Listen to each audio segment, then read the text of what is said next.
Welcome to the Watsonville City Council meeting. Can I take a roll call, please? Clark, Dutra, Orozco, Here. Parker, Here. Quiroz Carter, Here. Salcido, and Montesino. Here. We have quorum. All right. With that, we're going to go into closed session. Anyone from the public like to weigh in closed session items? Seeing none, we'll go to closed session. Thank you. I know, quiet today.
Good afternoon. I want to welcome you to the Watsonville City Council meeting.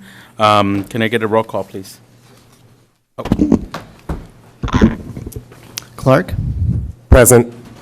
Dutra, Here. Orozco, Here. Parker, Here. Quiroz Carter, Here.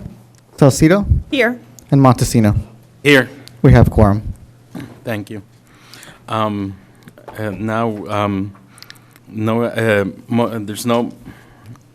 There's no motion to excuse any council member because everybody's here. Can I get council member Dutra to do the Pledge of Allegiance since you're in a really nice dress today? It's Easter.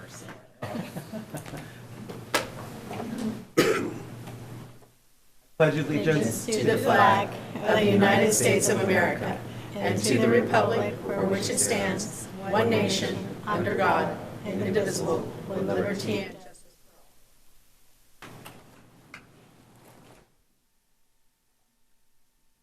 Thank you for that. And number 7 is all information or items that we not need to go over. So number 8 is presentation or communications. This is the time is set aside for members of the general public to address the council on any item not on the council agenda, which is within the subject matter of jurisdiction of the city council. No discussion shall be taken on an 80 item presented, except for the council may respond to statements made or questions asked, or may ask questions for clarification. All matters of the administrative nature will be referred to staff. All matters related to council will be noted in the minutes and may be scheduled for discussion for a future meeting or referred to staff for clarification or reports. So, welcome, community. Good evening. I'm Takashi, and I asked him to hand out 2 copies of several photos, which I took. And tonight I'd like to share with you my concern about the Murphy Crossing area. Near Murphy Crossing area, the first breach of the levee occurred on May 11th. And I went there 3 years ago, and I took the photo of the so-called bridge over the Pajaro River on Murphy Crossing Road. And yeah, there was no water 3 years ago. But anyway, this is a place where so-called bridge is here. The road has been open since last Friday, but this place is, I have been very concerned about this place because this place has been neglected to be taken care of for so many years. And I'm very much concerned, but because we need to prevent the same tragedy happening again next winter. And yeah, can you call this bridge? Yeah, just concrete blocks. And my friend, I just drove to the place about 10 days ago on April 1st, and I took the photo. This is the second. And this is a place, so-called bridge area. And this is the lowest place on the road, on the Murphy Crossing Road toward Monterey County. And more than probably 20 blocks were put in that place right now. But I'm very much afraid this would cause another disaster. And to me, the last one is just, this is the place of the very big pole, very close to the bridge on Route 1. And this is a place where the second bridge occurred. Thank you. So, yeah. Thank you for that Yeah, information. I just would like to share my concern with you. Thank you very much. Thank you. Anybody else from the public like to talk to council on items not agendized? So my name is Maria, District 6, and I work with Regeneración. And I just, like it's April and it's Earth Month celebrations. So I want to thank the City of Watsonville for bringing climate change as the main topic for this year's Earth Day. And I hope all of you can join all the organizations on April 23rd. Thank you. Thank you very much.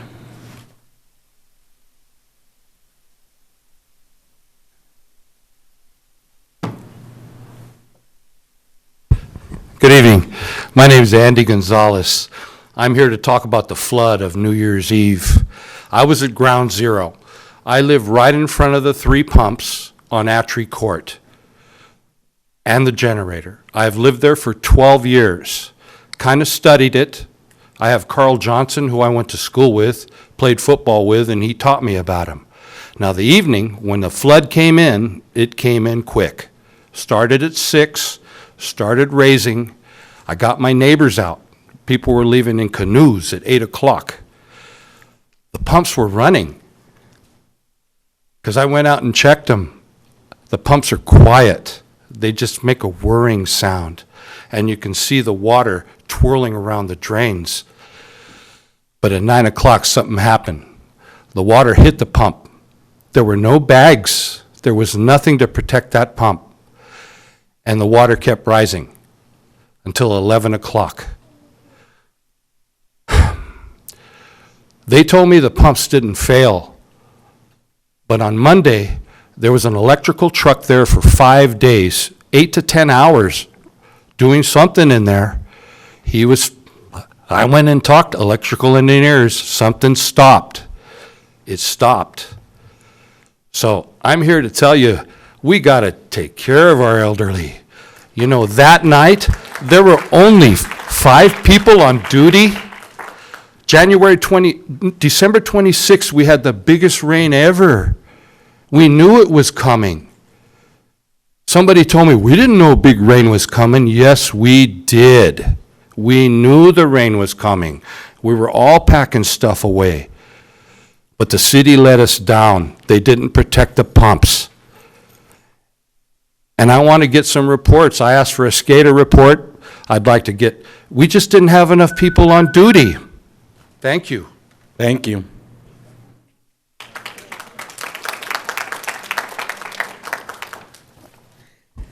Good evening, council members. My name is Lisa Martin, and I currently live at 614 Attree Court, which was the epicenter of the New Year's Eve flooding that happened in Bay Village. And I want to share a couple of thoughts and concerns I have about that event. First, I simply do not agree with our District 7 council member that the damage brought by this flood was an act of God and something that was totally unprepared for and unforeseeable. Those of us monitoring the creek sensors to the degree that we understood what they meant at the time could see that we were headed into dangerous territory. And by 5 a.m. New Year's Eve morning, we knew that something bad was about to unfold. In comparison to the other evacuations, community warnings, sheriff's, Watsonville police alerts that we have experienced over the last couple of months, there was nothing New Year's Eve. If we are collecting data to help us better manage natural disasters of this kind, then why did it not inform a better response on the part of the city of Watsonville? Again, as seen by other weather-related events in January and March, the city knows how to respond, but simply did not do so on New Year's Eve. Many of the residents of Bay Village would like to know why. We would like to know where the data meets the response, where that broke down, and not to cast blame, but as an activity for future preparedness and a way to assure Watsonville residents that you've identified what the problem was and that it won't happen again. At the height of the flooding, New Year's Eve, my daughter and I did what you're not supposed to do in a flood. At 9 a.m., we walked into Attree Court when no cars could enter or exit. And in fact, there were stranded vehicles in the middle of the road. We waded in to rescue our cats, and by the time we left, the water was waist high. There was nothing but the sound of rushing water and elderly residents on my street standing in their door with water entering, screaming for help. There was one police officer at Hushbeck and Bridge and nothing else, a guy with a canoe. So the residents of Bay Village would like to know how this happened, and we'd like some assurances that it will not happen again. Thank you.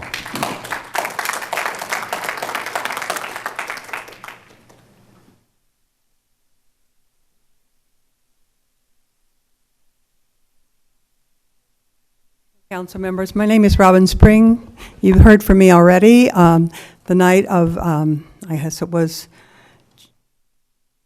after the first flood, before the second one. You had an emergency council meeting, and you allowed some of us to speak, and I spoke. And at that time, I said, we want to know what happened, why it happened, what went wrong, and what you're doing about it. We're almost 4 months later. We've had no response to any of those issues.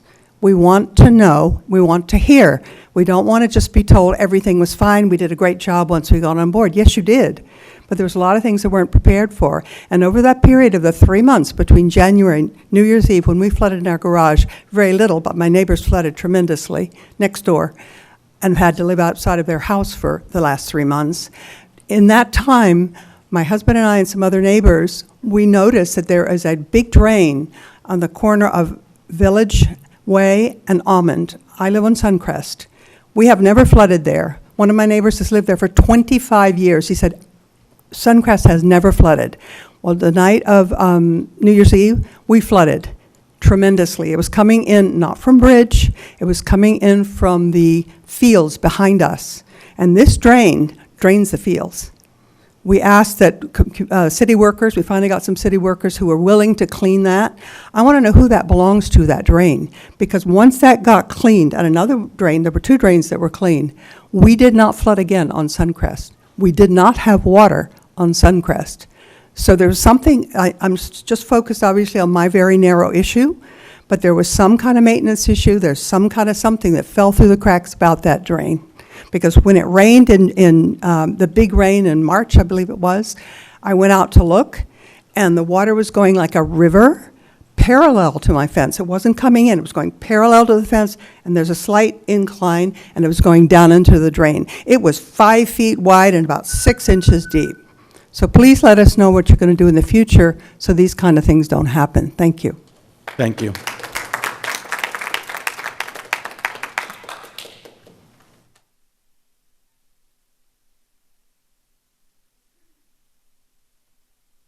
My name is Jim Avis. I live on 423 Village Way, Watsonville, in Pajaro Vesta. A lot of questions on the drains not working. Well, I'm 82 years old, and I've a lot of experience in different areas. I was in the Army for a long time.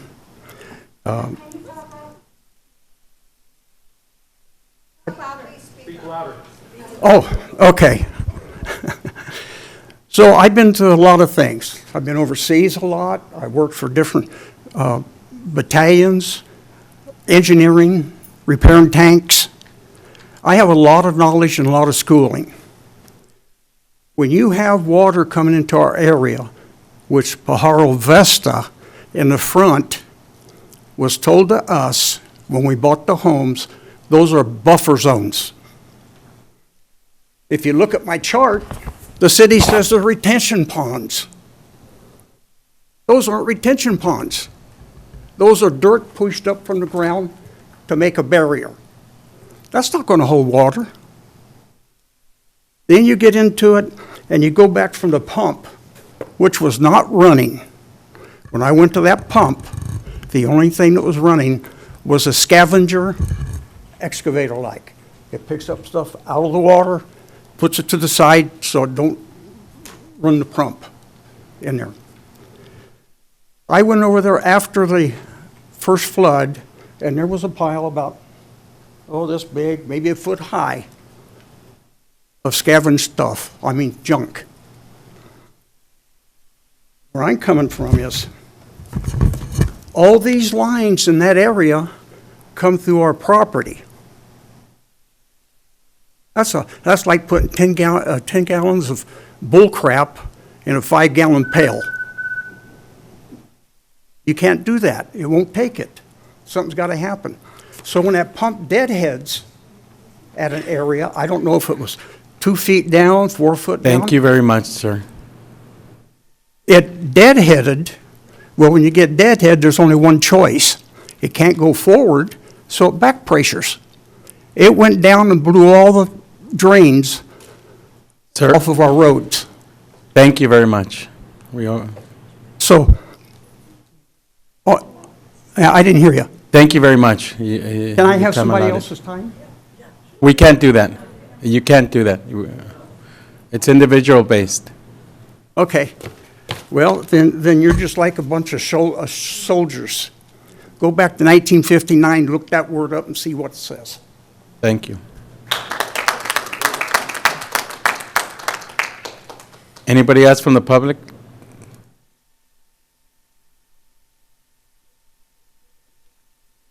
Yeah, I got something to say here. I'm looking up here at the city council up here, and I don't see anybody up here that I've seen in the past. You're only gonna give me 3 minutes, and I'm gonna try to be really quick. You guys are up here, all I hear is a song and dance about you looking out for the public. This thing should have been taken care of 15 years ago, 20 years ago. I was on the River Levy Committee here. We went through this thing, it was organized. There was nothing done on that College Lake. You guys can't get through the permitting deals on these rivers to clean them out. And then you give the general public their song and dance about this. You guys passed, I was out of the country for 9 months. You guys passed the deal for these guys to vote on for maintenance. How you guys gonna get by all the fishing game, the environmental impacts of the Endangered Species Act and all this different stuff? How you gonna get by the Army Corps of Engineers? The problem is, you guys know what the problem is, because if you don't, you shouldn't have ran for office, number one. Number two, you should be sticking up for this community, and these people are gonna keep getting flooded. And giving people 3 minutes to talk is an insult. These people right here lost a lot of their belongings. You have elderly people getting kicked out of their homes, can't find a place to live, and you guys give them 3 minutes to talk. It's an insult. It's an insult. You guys should be ashamed of yourselves for even saying that. That's all I gotta say. You can't give me 3 minutes. You can't just give me 3 minutes for me to state my case. You guys need to get off the ball, and you need to fight for this community. Just like Pajaro does. I'm gonna be going to that. I'm already going to that river, the Monterey County Supervisors. I'm gonna be participating in that. I've already spoke to a couple of them. I've already spoke to the head of the river deal down here, and I want to see something done. I want to see you guys not take photo ops and be out there song and dance and everything and not do nothing, because that's all you're doing. It's not going to end here. I'm sorry, sir, what's your name? I didn't hear it at the beginning. My name is Tony Luis, and I own properties on both sides of this river. I've been here since 1962. It was a good year. 5.5 years old. It's time for you guys to step up. I'm serious. It's time for you guys. If you care about this community, step up. If you don't care about this community, then leave and let somebody else take your position that does. Thank you, sir.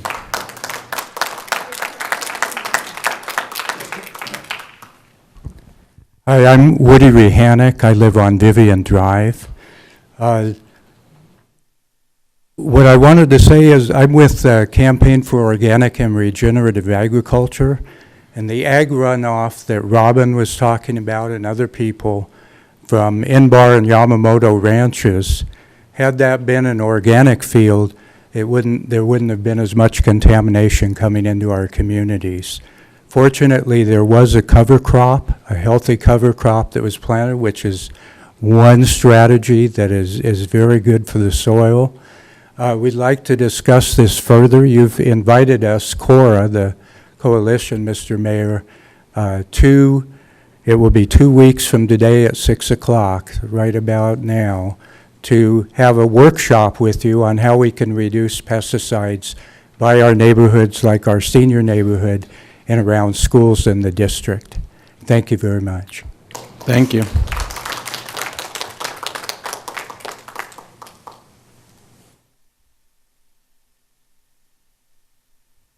Kathleen Kilpatrick, also a resident of the senior village on Vivian, and I want to talk about mud.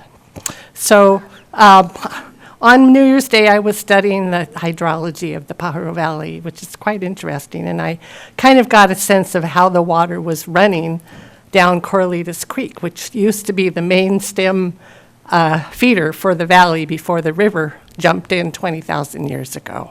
So that creek, Corralitos Creek, it runs through miles and miles of ag fields.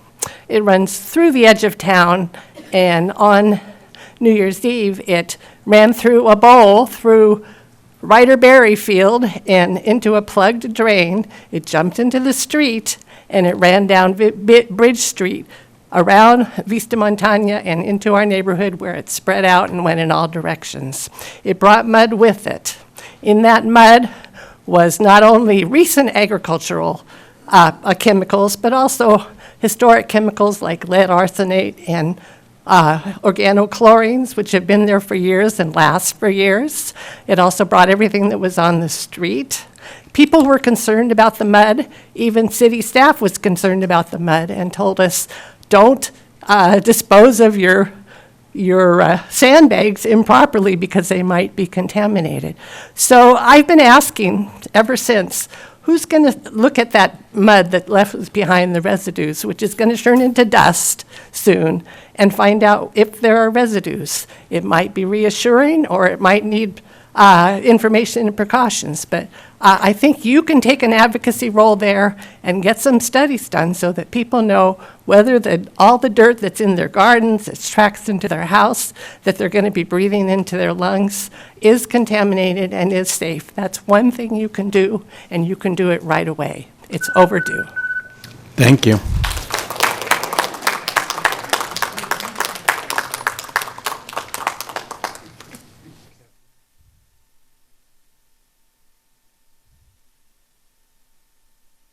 I'm Christine Kelsey. I was here on the 10th also with Robin.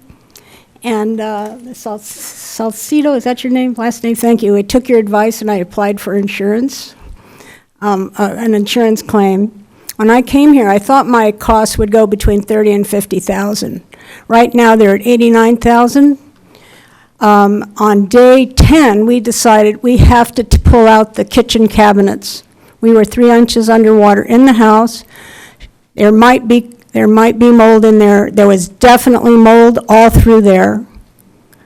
I'm worried about the folks who think that you can wash the water out with a broom and you'll be okay, because the water went out quickly, but it leaves a lasting damage to those houses.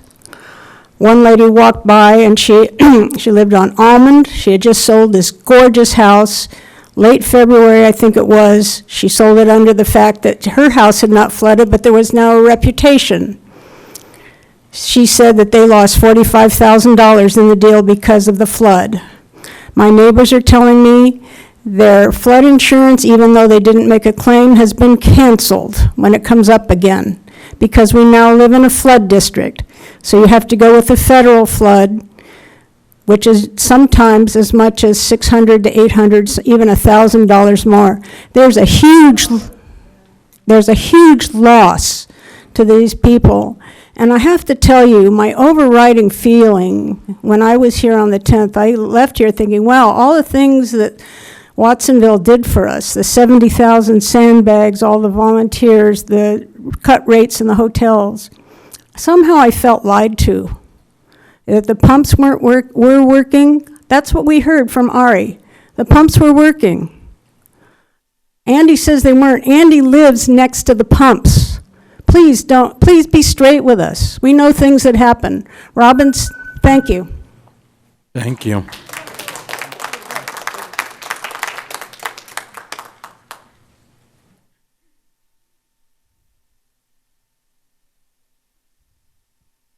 Hi, I'm Roger Serpa, and I have 3 houses on Argo Circle, 554, 558, and 562 that my mother owns, and we live in one of them. I'm actually the youngest person at Bay Village. I'm 55.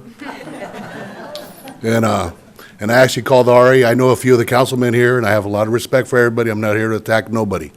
And I'm not a public person, and I'm Portuguese, so I don't need 3 minutes. What really upsets me is I had water at 8 o'clock at night up to my knees.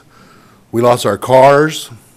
We lost where they couldn't be fixed or anything. We lost 3 houses destroyed. My lady broke her leg that night because the water was coming in so strong from both ends of the house, the back and the front. Had to have 9 bolts put in her leg. And what really upsets me, and I called Ari that night, and she told me that the pumps were overwhelmed. And I called my friend Casey, and he said the same thing. I'm not disputing any of that. I've heard rumors and rumors and rumors, but rumors are like assholes. Everybody's got one, you know, and that's just the fact. What I'm really upset with, and I have the mic now, so you can be quiet. Yeah. What I'm really upset is, and my friend brought this up to me, my mom's 79. And if she was living there, luckily she don't, she lives somewhere else. If she had fell for 4 days, not anybody from city of Watsonville or the county came by and checked on anybody on our street, on Argo Circle, for 4 days. And I know that for a fact, because I was there 24/7, either sitting inside or getting water out or sleeping on the bench outside. And not one person came and knocked on the door and said, is everybody okay?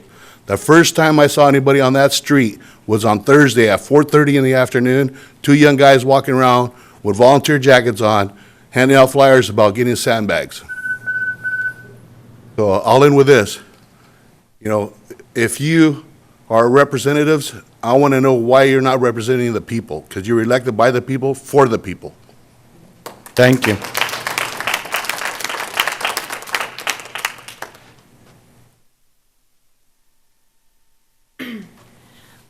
Good evening. My name is Janet Atkins Balvin. I live at 562 Argo Circle. That night of December 31st, 8 o'clock at night, it was horrific for us. It was really horrific. I heard the bad rain, and I heard something coming up my street.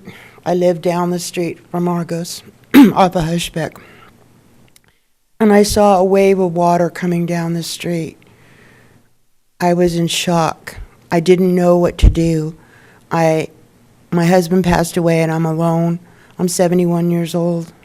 I went into my house and I said, it's not safe for me to be here. The water, it started coming up to the door and it was really strong.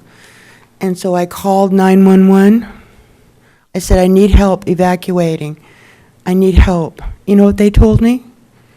We can't help you. We can't help you because we have so many houses that are inundated. I said, what do I do? And he said, you're on your own, and he hung up on me. After that, I called my sister-in-law who lives at the top of the village, and I said, I'm flooded, I need help. She said, my husband will be there with a big truck soon to get you. So 3 times I tried to walk out in the water, and I couldn't. I had to go really high in the water and go like this. I couldn't even get to the truck. He had to pull me into the truck. The waves were coming and splashing on the house, going into the house. I lost everything. I lost everything in my home. I had to sleep on a couch at my cousin's for 2 months. It was not fun. And the response we are getting from the city is sickening. I talked to several council members. I pleaded for bins for the people. I tried to help everybody. We got nothing. Thank you.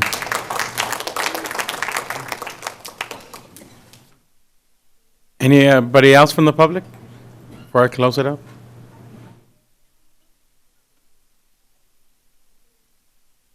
Hello, my name is Ruth Morton. I live in Delta. When the water happened, I lived 1.5 years at a house. I had a house inspection. Everything was fine. I'm asking the city to give seniors a credit for garbage, etc. I asked the city, called and said, I'm out since the end of February. My house had an estimated water damage of $250,000. And you understand right, $250,000. I'm renting at the moment for $3,200, a little small place. I pay my mortgage, and I ask the city for a credit for the garbage, then I'm not living at the house. And I got the answer, we have to cancel you. And I said, no, I don't want to be canceled. I like to have the credit just for the garbage. I need still the water. No, it's not possible. Do you have any penny for these seniors, including me, to give us $5,000, $10,000 just that we come? I can't. These are months of damage that we can buy something that the insurances are not paying for? I don't think anybody out there know exactly how much damages it is. I was the most healthy person before the water damage. I was in the hospital twice. I have a skyrocketing blood pressure. I'm on medication, and I was allergic to 3 blood pressure medication. And now I'm going from one place to the next to make sure that my house will be repaired. I'm not believing that you really, really know how bad we are there. The SBA tells you, yes, you will have money. If you have money on the account, if you have income, they give you money. If you have no money, as a lot of our seniors have, you got no money from the SBA. Thank you. Thank you.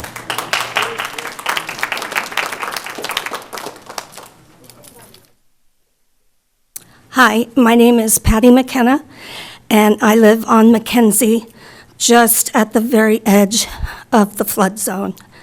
And we were very fortunate that we were not affected by this. However, at 8:30, I get a phone call from my mom that lives on Argos, and she says, "We are flooded. We need help now." So we got in. I'm so angry. I'm still so angry. We got into our four-wheel drive vehicle, got over to the house. We had to help my mom, who is 86 and disabled, my brother who lives with her, who is disabled, and the neighbor, Smiko. We had to help them get out of their houses. But first, we had to get out of our vehicles, and we wound up being in hip-deep water.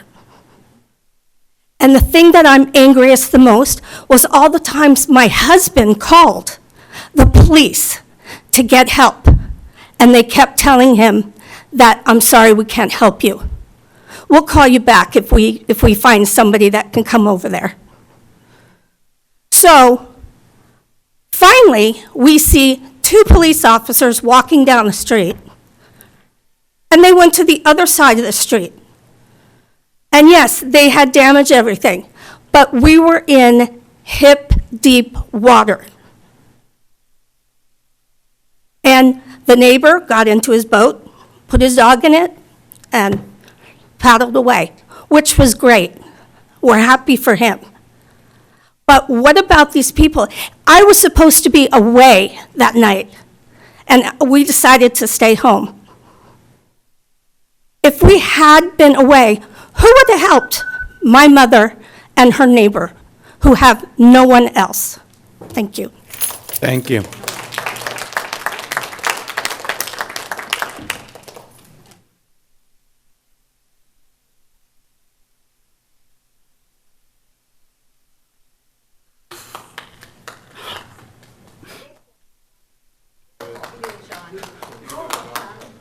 Sean Dobbs, Argo Circle. You guys let us down so bad. So bad. We had nobody for 4 days. We had no garbage. We had nothing. We had a cop car at the end of our street with blocks of, roadblocks. That's it. That's how much you guys cared about this area. And all these 85-year-olds that I live around, they had nothing. If it wasn't for us, it was for me and Matt and my sister. And then Roger and several other ones. These people would be nothing. And then the thing is I have not heard what you guys said. And though I don't believe the rumors, there's a lot of it that pretty sure it's close. And all I know we're going to get from you guys is nothing but defense. You guys are not going to own up to anything. Those pumps are bad. The people that used to run them, that was 10, 15 years ago. Okay? The people you have now are different. They don't know the pumps like they used to. And I have that on authority. So I'm quite upset, as you could see, because these neighbors, we all try and live together, and if we hadn't, we'd have been screwed. And I'm sorry, you guys just don't give a shit. Thank you. Anybody else from the public like to make a comment?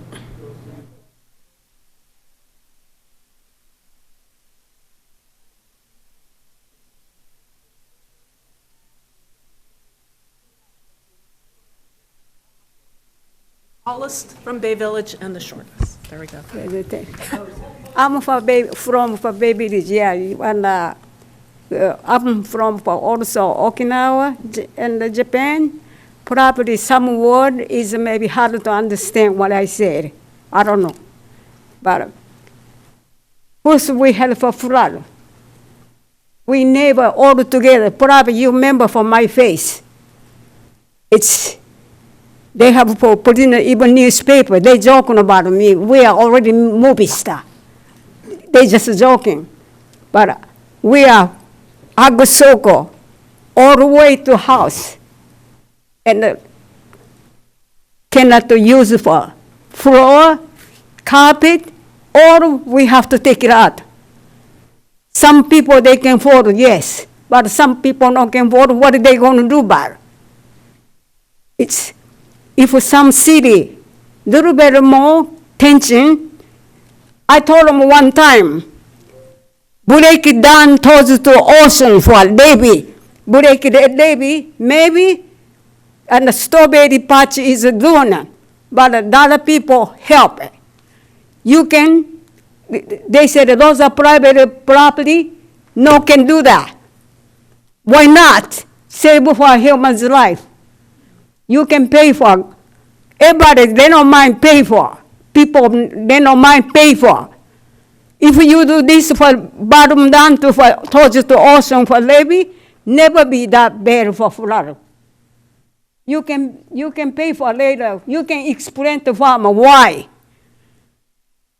Maybe partially, those on the field, those on the strawberry patch, maybe make it bad.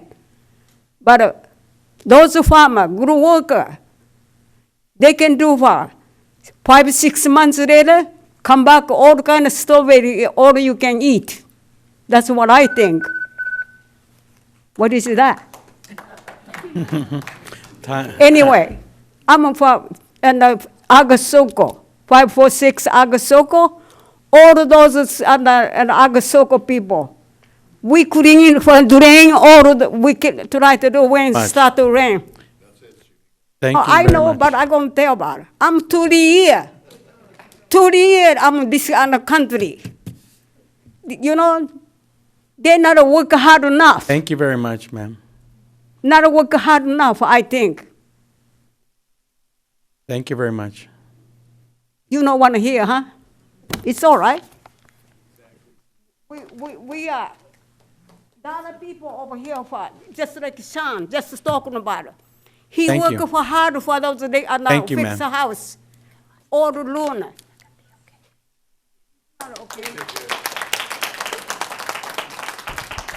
Good evening. My name is Christina Tuttle Stagnaro, and I also live at 538 Argos Circle.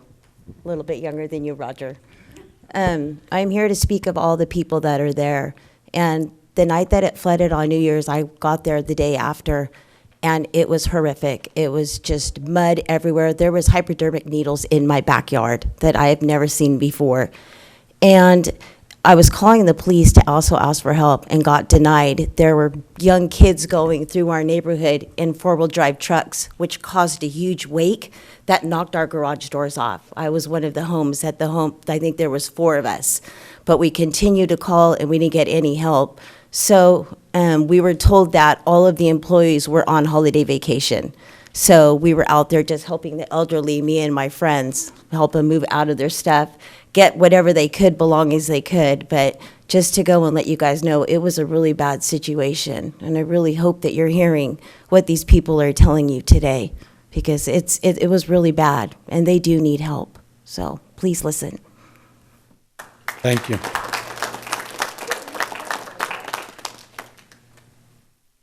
Anybody else from the public, so I can close it up? Seeing none, I'll bring it back to council. Councilmember Dutra. I first want to say thank you, everybody, for coming this evening. It's important that your voices are being heard and that the city hears, your concerns and that this doesn't happen again. So I have some questions, I guess, to the city as well. And one is, I was under the impression we were going to have a community meeting with these folks, and it sounds like this never happened. So am I correct with that? Yes. We had a council meeting.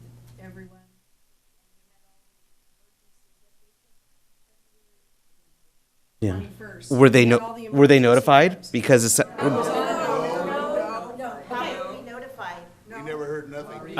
Please. So when we talk about notification, it was on our agenda. I know I put it out on all my social media. I'm not sure what notification I understand the anger. I didn't have my whole house flooded, but my garage flooded. My mom was on hospice in the back room sleeping, and I understood that. And one side of our neighborhood took a big impact, and the other side did not. So it's not pleasant. I just want you to know that we did make a good faith effort in having that. Kirby was here. Wasn't good enough. Thank you. I understand, but I also understand you understand protocol, so I get it. I'm listening. And I'm not going to speak. I'm going to let Jimmy have the floor again. But this is really important that all of our council is listening to you. And I think there needs to be a further conversation. And just like we're under the impression that we know everything, and you're under the impression you know what you know, it's good to get into the same room and really understand that, because that's important. I'm not going to argue back and forth and yell at you. So I'm just letting you know, no, I'm not going to do that. So I'm going to give it back to Jimmy. Councilman Dutra? So I guess my concern is that it doesn't sound like the folks out here were notified properly to me. And I do have to agree that. What does that mean, Jimmy? I think that, that there maybe should have been something mailed to them, because not everybody is on social media. That people are probably not familiar with the computer, as, I'm not even that tech savvy. I understand. Excuse me. So I think that not a yelling match. I think please. that moving forward, it would probably be good if we set some other meeting, so the folks could come and express their concerns. Because I was sitting here listening to some issues that are really big. One was, when we're dealing with the toxic dirt from the farms coming in, this has been something people have been talking about for a while, and no one's listening. And this is a good opportunity to make this something, that we could put towards a talking piece in the community. Because there is a faction out there that will fight tooth and nail for that not to happen. And now many of you woke up with toxic dirt all around you because of the pesticides. So I hear that. These are conversations, needles in your backyard. This is a problem that we're dealing with when you're dealing with people who are doing drugs and leaving their needles out, and then water comes, and then it ends up pushing into your neighborhoods. This is another conversation. These are real concerns that need to be addressed. I also did hear there was some people heard the pumps were working, some people did not hear the pumps working. I know I was asking this question of the city. I don't think people understand maybe how this works. The city council, we are 7 individual members, and then we have city management. So these are questions that we're asking our manager all the time. I was assured that the pumps were working. So when we're asking questions, we're relying on our city. So we're taking everything that they're saying as fact, because they are running the city. We hire them to run the city. We represent you guys so that we can go to their city manager and deal with these issues. So I was told that these pumps were working, and I believe them, because I'm not going to not believe the people we're paying to protect you guys, And if there is an issue, then we need to get to the bottom of that. And so my suggestion is that, this is when you're in the golden years. Not everybody has a ton of money that you can, rebuild your houses. You are very paycheck to paycheck, and something like this can really wipe a person out. And so I think we need to be here to listen. We need to be helpful. The lady that talked about the garbage, I hear that. If you're not using something, we should be able to pause it. I know we have rebates for seniors. These conversations need to be had. We need to connect you with the right people to discuss this. I'm really sorry that people were getting hung up by 911. The last thing you want to be doing in the middle of a storm and flooding is to be hung up on by someone who's supposed to be there to protect you. And it really is to hear that our police officers were standing and not being helpful at all these streets. That's a concern to me. These are now these are points that I've never heard before, that tonight we're going to have to move forward and have a much bigger conversation. Why were 86-year-olds being left waist deep in their house, no one helping them to get out of it? Right? So we have to figure this out. And so these are going to have to be much deeper conversations. So my suggestion is that we hold another meeting, because maybe I feel the last one was probably not, you guys were not notified to the many of you don't seem like you knew it was happening. So that you guys can really address your concerns and we can have a plan for next time. Because unfortunately, what happened, a lot of people lost a lot of things. Let's try to prevent this in the future. So, thank you. Councilmember Ari. Thank you. Excuse me, this is not a conversation. Please, we gave you the Herbie? opportunity, please. Could you be a little respectful? We gave you an opportunity for you to listen and you could have talked to us. Please. Okay, so I agree 100% with Councilman Dutra. And rather than a council meeting, I think it should be a community meeting, so that we're not just restricted to 3 minutes, that we can have smaller conversations within that meeting as well as bigger conversations. I think the perception and the reality are somewhat different for what we know and for what you know. And once again, I was there that night as well. My house did not get flooded, but my garage did, which meant a huge amount of things. I'm sorry. Excuse me. I'm sorry. Ginger's my neighbor, and she has her own issues, yes. So when we come to this community meeting, I think that, and I think the same people that we invited here last time should be there, because the Corralitos Creek is a county responsibility. And it is about PERFMA, which is our new flood management agency, and it is about the Army Corps of Engineers, and it is about what the federal government weighs in on making what's important to them. And our houses are not rich and big houses like other developments that are near rivers and streams that get flooded. So we get very low on the totem pole, and they're working very hard. We're working very hard. We had a delegation go to D.C. We've talked to our representative, Zoe Lofgren, as well as Leon Panetta. Excuse me, not Leon. That's when I was growing up. So, yeah. And so our Congress people, and we have 2 of them working for us, so we're very lucky in that sense. So I understand your anger, and I understand you wishing us well, but government moves slowly, especially when we don't control it, and we don't control all those other things. We can continue to push, and I'm going to say we have. We have over and over again, and we have not stopped. But for you and all the things that I heard tonight, some of these things I've never heard. Some of them I have absolutely heard. But I know the rest of this council has not. I do think we need to structure it so we're a community meeting with information given to you from the perspective of what went on at the emergency centers and what they did.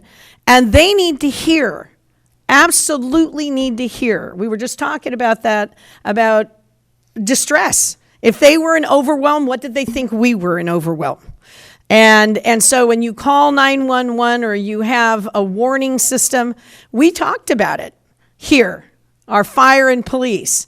We can only do what we can do, that we have been trained to do, that we know what is happening. Does that need to improve? It sure sounds like it based on what you guys have been saying. I also commend the thought, and I know that staff is not going to be happy with me on this, that we need to give relief where we can. The city has a small budget. We can't give thousands and tens of thousands of dollars to everyone who was in that situation, but we can provide relief in areas that we can rely. If you're not in there, you're not putting garbage out, you're not doing, your utilities because you can't be in there, we should be able to provide relief on that. We're not FEMA, but we should be able to do that. And so that's something I would hope the mayor and the council would, and our staff would get behind, and we can focus in on that. And that may stem from a community meeting where we have, once again, larger conversations and then smaller conversations where people can be very direct about how it affected them, and we need to take notes on that. But I think it's important for us to learn from where we were, because the Corlitas Creek still lives, and it's there. And although we're trying to move as fast as possible to have that be the first part of our newly engineered system. Yeah. I know, we've had many conversations, and in all honesty, I got to tell you, I'd follow you and let you save the world because you have a big heart, and you've done wonderful things just by talking to people and watching who you are. But I have to say that, that's my recommendation. Is to have a community meeting, not just a council meeting. I think staff took note, and they're going to bring. We're going to bring it back to a community base with that same information about what happened, because it was for those of you that were here, you really saw the impact of what actually happened, and and have a community based conversation, in one of the maybe a potential community room in the senior village. I think it's going to be bigger than that, but that would be good because a lot of people can't always get here unless we want to help them and facilitate that in some fashion. The other part of it will also be having council be there for those conversations. And I heard the word defense, right? That we're feeling defensive. I can speak for myself as well as a few other council members that I've talked about. We're not defensive. We want to do more, but once again, this is who we are here, and we entrust that our staff is telling us the truth. We believe they work hard. Our police and fire have nothing but the best interests of our community. But if there needs to be some change in protocol for massive emergencies, and this qualifies as the most massive emergency, then that's what we need to do. But that also means, whereas a couple years ago we didn't want to spend any more money on fire and police, maybe we need to incorporate that into what we're doing so we can plan for this in the future. I thank you for giving everyone their time. And I also want to reiterate about communication. I think it is important that people know that they can communicate. And if they're not on social media, that they're not able to look up on the computer what our agendas are. They are able to call our city clerk's office, and we can provide that number. So people, it would be great. And go ahead. Absolutely. You may always call our phone line at 831-768-3040. Again, 831-768-3040. And our council meetings happen on the second and fourth Tuesday of the month, typically starting at 4:30. Our public hearings typically at 5:30. Feel free to call us, 831-768-3040, and we can inform you as to what is going to be on the agenda. And we post our agendas typically on Thursday evenings prior to that Tuesday meeting. Sometimes they may come out a little later, but feel free to call us and we can let you know. And so that communication, and that we find a way to make sure that the most damaged areas of our senior community get direct communication. And I think that we have a list, don't we? Yeah, of people who've been involved with FEMA and done all that, so that we can give them snail mail, right? And have that be a part of it. So I thank you, Mr. Mayor. Thank you. Thank you. With that, somebody, Councilmember Salcido.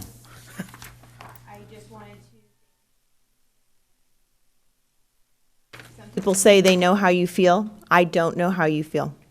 But I heard an emotional truth and an emotional reality that is so difficult. And your spirit and your endurance is remarkable, and we can do better to communicate with you.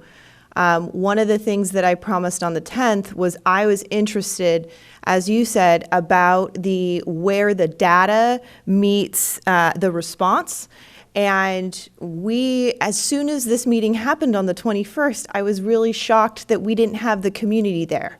And that is on us, and communication is a two-way street, because water movement is a science. And Dr. Mark Brumsley answered a lot of my questions that I had, the representative from the Pajaro Valley Flood Management. It was Strudley, excuse me. But there were scientists there that could answer the questions about water movement. And then there were Watsonville employees that answered almost minute by minute, what was the response, what did we know, and when did we know it? And so we had a reflective piece, but we didn't appropriately communicate that to you, and you weren't involved in that process. And so that's literally the same presentation. I would like to have that again for this group that has come here today, so that you guys have an opportunity. We can, the first showing was great. The matinee is going to be even better, okay? We'll do it again because it's important that you see that. It was important to me because there was a two-part reflection. There was what happened. Let's understand that. Let's get the science behind this water movement. Let's look into our experts. Let's get that expertise. And then we look proactively of what can we do better. I really, thought about the comments about the field. I had the same concern. Can we hold our agricultural partners accountable to make sure that their fields are held in the most safest conditions possible? If there's damming, how did that happen? So some of those things, those subject matter experts were able to address, as I said I wanted addressed on the 10th. But let's do it again. It's a 22-slide presentation that I just had sent to me again. 22 slides. It was over an hour presentation, but we'll do it again. And we'll ask the same partners to be here, and we'll do that presentation. It doesn't solve all of the things that we heard from you this evening, but if you still have questions, if you still, the pumps were addressed, those are, understanding what happens, understanding the data, and then applying it so that we're, to the best of our ability, protecting our community. We can do that again, and I second Councilman Dutra and Councilwoman Parker's response that right after we were very concerned, I said, there's like 3 people here. On the 10th, there were many more of you, and let's do that again. Let's have that conversation. So thank you very much for coming. Thank you for your feedback. Thank you for that. Anybody else from council? Nope. All right. So with that, I just want to limit my comments to thank you for making your presence known and your information known. Hopefully, we get a community meeting gather up. So, but with that, I also under my comments, I also want to thank because. We're also having the flood community, or I always call it our sister city, Pajaro, that has also been devastated. And I really want to acknowledge one of the groups that has been spearheading, a lot of the volunteers and people donating food, and donating clothes, and just time out of themselves. And the group is called Gardenia Amor y Bienestar. They've been essential in all these efforts because the efforts from Monterey County and the shelter were a closed shop, basically, that people can go. So this community-based organization wrapped up, got volunteers, and they're using I think it's Presbyterian Church on First, and they did an awesome I can't thank them enough, because people were taking donations to the shelter and they were being denied, and these people organized, got water to people, got, got clothes, got Pampers, all the essential stuff that the people needed. So I really want to thank those, that group. So with that, I'll end my comments and, Sorry. Councilmember Orozco. Yeah, just really quickly going back to the conversation. Again, thank you so much for being here and expressing your concerns. I think one of the things, I support everything that has been said so far. I agree that we had a great conversation at that February 21st meeting. I agree that it has to be in a different format, providing similar information. But I think at least from what I'm hearing, there also has to be a timeline of events, right?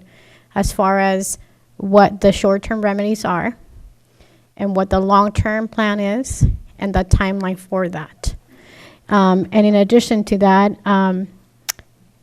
just having a list of resources, not what FEMA can offer, but what we can offer. Right, so that is not just a discussion that we're having here, but it's actually a plan and an action in place. So those were just a couple of the comments I wanted to add to that conversation. Thank you for that. One more thing to say as well. I just received information that you are allowed to suspend your garbage. So maybe if you can call, I don't know if Irwin's number's call our assistant city manager, and she will help you. So we can get you that information so that you can give her a call, and then she can help you. Okay. So if anybody else has that, needs that, just contact maybe Irwin or somebody. Yeah. But since it's not, I just want to remind the council, it's not an agendized item. We gotta, keep our. Well, we're not voting on anything. No. This is just informational. All right. So. Thank you. That, we're all very good up here about giving orders.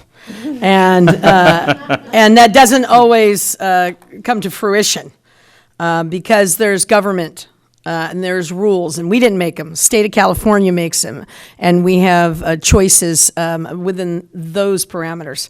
So to you, and I understand that, and I'm a teacher, so I get it when you say, you guys are just not getting it. And I think in some ways we just didn't get it. Even I, who was screaming, at the county at midnight, 1 o'clock in the morning that night of the flood. Because it just takes some time, but it also takes community. And you guys have done a beautiful job coming out for each other. But what's even better is you're here now. And you've come out now, so you're changing the dialogue. I am hugely supportive of talking about what's in that mud, because some of that mud's still in my garage, and I have been cleaning and cleaning and cleaning. And so I totally understand it, and I take it personally, but I think it's important, okay? I think it's very important. So there's those things that we hadn't even thought about at this point, and thank you for bringing that to our attention. Thank you. So with that, I'm going to close off, our communication from council, and going to go up to 8C, report of a closed session. City Attorney.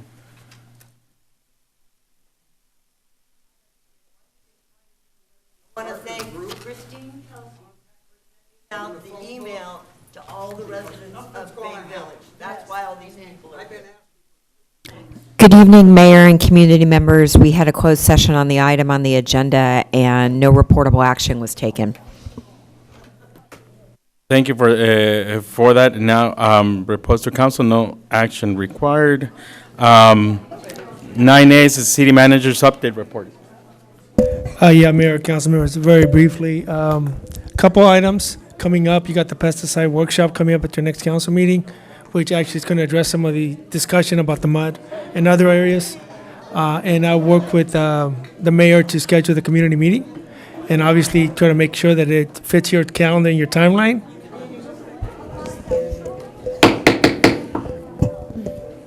Could you please talk outside, because we're just trying to conduct business. We can wait. Let's get a short break, 5 minutes. This works. Because we're not gonna win.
We're gonna start.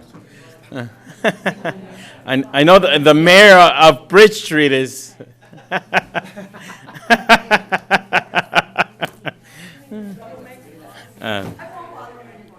Thank you. So, no. Now we're gonna go on to 9A again, city manager's update report, so we can really hear it. Yeah, just very briefly, we will be bringing back the pesticide item in the next council meeting. I will work with you to coordinate the community meeting, just to make sure. It's probably, in order to have everybody there, it's going to be a notice meeting, so we'll figure out all those logistics. A lot of it's going to be depending on how we get people, the folks that we need there. So we'll work on that.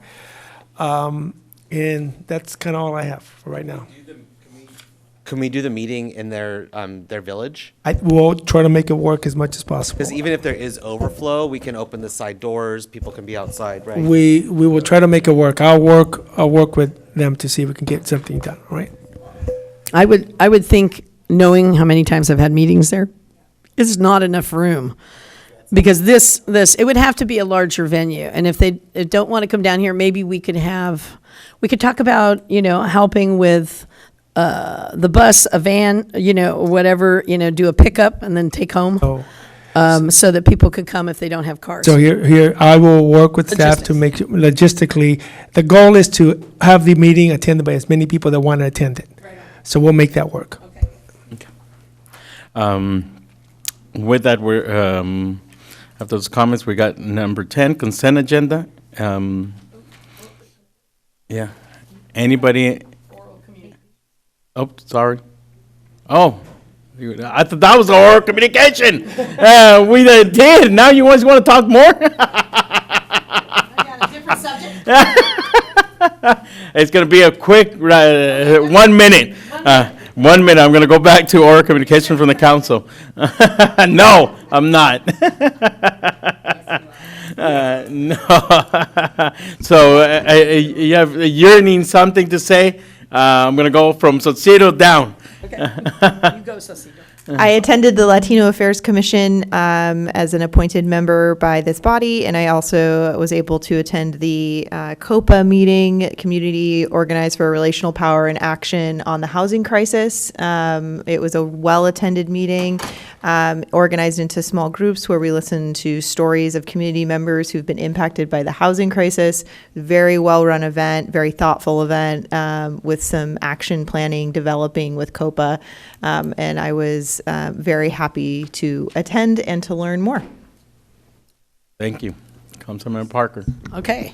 So other than attending my first and only PERFMA meeting for flood management, and then they've canceled our second one, and then they canceled the special meeting. So I don't know if it's in response to whatever's going on out there, but at this point, they can't seem to get quorum, even though I said I would be there at each of those. I also want to make comment on the County of Monterey. I'm just going to call it out. The County of Monterey has put Watsonville in a terrible position. It is consistently, and some of their representatives have as well, have said things about us, our city, our hardworking staff, and saying we're not cooperative, we're not being supportive. We can't, and this is where the world doesn't understand, we can't do what they don't ask us to to do. We can't just jump in and do whatever we want in another area where we have no governance. And I feel that Monterey County needs to get a hold of themselves. We have issues that we need to, as we discovered tonight, but what they have done in putting us in the middle is way beyond. That was only 30 seconds. I got the rest of hers. So, come on. And so I'm just going to say that in defense of our staff, in defense of all the things that our staff has done, anytime they even say, hey, we need something, or maybe we can help you with this, or we can go do this if you want us to, they have to request for us to do that. And if they don't request, we can't just go into another area, just like they wouldn't come into Watsonville and say, hey, we don't care what you want. We're going to do what we want. That's not what it is. And out there in the public and on social media, some of their representatives, and certainly what they have told people in the public who want to do help, And we've had such amazing response from the people of Watsonville, just amazing. And it's been very frustrating to listen and hear that and say, you know, we either work together, but you certainly don't blame us. It is Monterey County after all, not Santa Cruz. Thank you. Thank you. Councilmember Orozco. Said it beautifully. So in addition to that, I got the opportunity to visit the senior center and go on a Meals and Wheels drop-off tour. So I got to deliver meals to the elderly community, and that was such a very great experience, to say the least. I also attended the League of Cities Congressional Conference with other council members in Washington, D.C. I attended the City of Watsonville Awards Dinner. I want to thank staff and everyone who was recognized for their many years of service and contributions to the City of Watsonville. I attended the Girls Inc. Spring Luncheon, which is an amazing organization in support of girl empowerment, which I think is fantastic, and family unity. And I want to acknowledge our police department too for supporting our SARC organization here in Santa Cruz County. Can I continue? Thank you.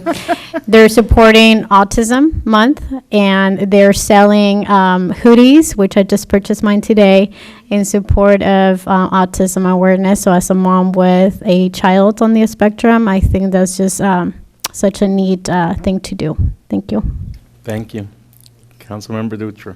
Okay, 60 seconds. I'll talk fast. I did a lot that Maria did as well. I went to the National League of Cities. We have a lot of changes coming to our communities, and as we're growing and moving into the future, our worlds are going to change, so people are going to have to really learn how to adapt. I figured if we learned how to go from a typewriter to a computer, I think that we're going to have it to be moving into we're going to be moving faster with technology as it grows for our communities and how we build houses. I also did the Meals on Wheels. Thank you to Community Bridges for organizing that. That was the first time I've been back since my grandma passed away, so it was good to see all her friends at the senior center, and they love us. They love the city of Watsonville. They're so happy with all the work and money we put into their building, into their facilities. They're really thankful for us. Also, we went to the employees dinner. That was great. We were able to celebrate all of our employees. Hopefully everybody had a great, happy Easter.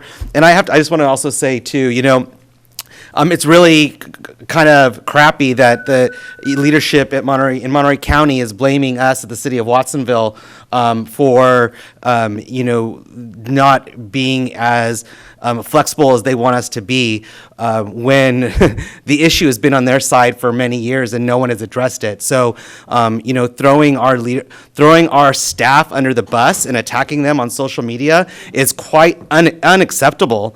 And, they are Monterey County. We are Santa Cruz County. We are Watsonville. We are doing our best to be helpful as allies, as neighbors, but the leadership needs to take responsibility. And if you've been there for many years and this happens on your watch, you cannot deflect. You need to own it. You need to fix it. You need to make sure that the services that you want, that you make sure that they happen in the community that that is being affected. So I want to say thank you to our city management for working hard and working with Monterey County to help them and the people that are affected. So we need, as leaders, to stop pointing fingers at other people and to take responsibility and to make sure that this doesn't happen again and to take care of the people and the communities that are affected. Thank you. Remember Casey Clark. I'll make up for lost time. I attended Zone 7, and that's the end of my report. Don't try to be their favorite. Councilwoman Quiroz Carter. I'll keep it brief. I attended 2 conferences. I attended the Civic Well Conference, which is focused on climate and environmental issues. I attended a conference, the National League of Cities Congressional Conference, and I also met with, along with our mayor, Congresswoman Zoe Lofgren, Congressman Jimmy Panetta, and Senator Alex Padilla, to let them know of the situation and the funding that we need to complete a lot of important projects here in the city. I had various commission and board meetings, which I will not go into for the sake of time. I attended a flood relief event at Fruition Brewing. And I just want to say that let's bring the focus back on helping people. I don't think we need to point fingers at this point. I think let's just stay centered on people are in dire need, both in Watsonville and in Monterey County, and we really need to shift our efforts into helping them and figuring out what we need to do for the next big event, because there will be another climate event that is going to happen. So let's be better prepared and let's focus on helping people. Thank you. Thank you. I'd like to commend everyone because those are everyone's great comments. I ditto all those comments. Staff has been as helpful as they can be. They've been, always at the both sides from Santa Cruz County and Monarch, very accommodating, helping, everyone along. So, if we don't get a request, we can't open the doors of government if we don't get a request. So, but with that, really want to acknowledge Mayor Pro Tem, because we're there in D.C. and her advocacy and leadership at that level. I think highlighted, next year when she will be the mayor. So, I'd just like to commend you. Thank you. With that, so we move on. Now we're going to close this portion. So now we're going to go into consent agenda. So anybody have questions on the consent agenda before I put it out to the public? Seeing none? I don't see any? Give you another. I'll move. Well, let me go out to the public. I just wanted to leave you guys if you had it. So the public, like to weigh on the consent agenda. I don't see none, so I'll bring it back to council for appropriate motion. Moved by Councilmember Dutra. I'll second. And seconded by Councilmember Clark. Without any discussion? Seeing none, roll call, please. Yes, sir. Clark? Aye. Dutra? Aye. Orozco? Aye. Parker? Yes. Quiroz Carter? Aye. Salcido? Aye. And Montesino? Yes. The motion carries. Now we're going to go on to the number 12, public hearings and ordinance and appeals. 12A is construction of a new 155,847 square foot warehouse and distribution facility on 11.5 acre site located at 200 Manabiao Road. Staff. Thank you, Mayor Montesino and council. I am here tonight to talk about 200 Manabiao Road, and I did want to just start out by giving a quick thank you to the applicant. We have 3 representatives in attendance tonight, as you can see behind me here. In particular, Ryan Grove, who is my main point of contact for this project, Per Peterson, who's the main point of contact for Reyes Holdings, the property owners, as well as Lewis, who's dealing with a lot of the construction-related portions of this project. It's been a very long process, many challenges, and I really appreciate their willingness to make important site plan changes, collaborate on creative solutions to get to hopefully compliance with the Manabiao Business Park specific plan and the general plan, which we'll go over tonight. I think the result, at least personally, really feels like it meets the applicant's needs. It fits into the vision of the specific plan, and more importantly, maybe most importantly, it really respects and complements the other industrial and residential uses in the area. So I'll start with just a quick sort of site overview for you here, since I know we all like visuals. So this is the view northeast from Highway 1 looking at the project site. From left to right, you see the FedEx facility, Seaview Ranch. The property in the foreground is the subject property at 200 Manabiao Road. Then you can also see Stone Creek, Las Brisas, and then the adjacent property at 100 Manabiao Road, which I'll be speaking with you about in the near future, as well as the Santa Cruz Rail Trail corridor at the bottom right. From that, we'll move to the satellite view. A lot of the same things you see here, but you'll see Highway 1 along the left-hand side. The FedEx would be at the top left of this, underneath where you see satellite view, 200 Nabiao Road, property in the middle, and then adjacent, industrial facilities down along West Beach Street, as well as the project at 100, or property at 100 Nabiao Road. This site was in agricultural production through 2015, but has been vacant since. You might have noticed just shortly after that there was a significant amount of grading done. Approximately 145,000 cubic yards of fill were brought in when the project construction occurred at FedEx. That supported the infrastructure that needed to go in, including Manabiao Road, the bridge over the Watsonville Slough, and raising that whole area up out of the floodplain. I should mention too, it also included the roundabout at Manabiao Road and Ohlone Parkway. So I've already mentioned it once, but the Manabiao Business Park specific plan was identified by Measure U as a property being suited for annexation and development with a mix of job-generating uses. That includes office, flexible use, light industrial, commercial retail, as well as a small portion of it that was for workforce housing, which is now the Sunshine Gardens development. This proposed project is located in the West Business Park area, which you can see in the red, I don't know what shape that is, the red area shown here. The specific plan governs 95 acres, and as mentioned before, includes the FedEx site, the subject property, 100 Manabiao Road, the East Ohlone parcels, which is the area on the other side of Ohlone Parkway, and the Sunshine Gardens development as well.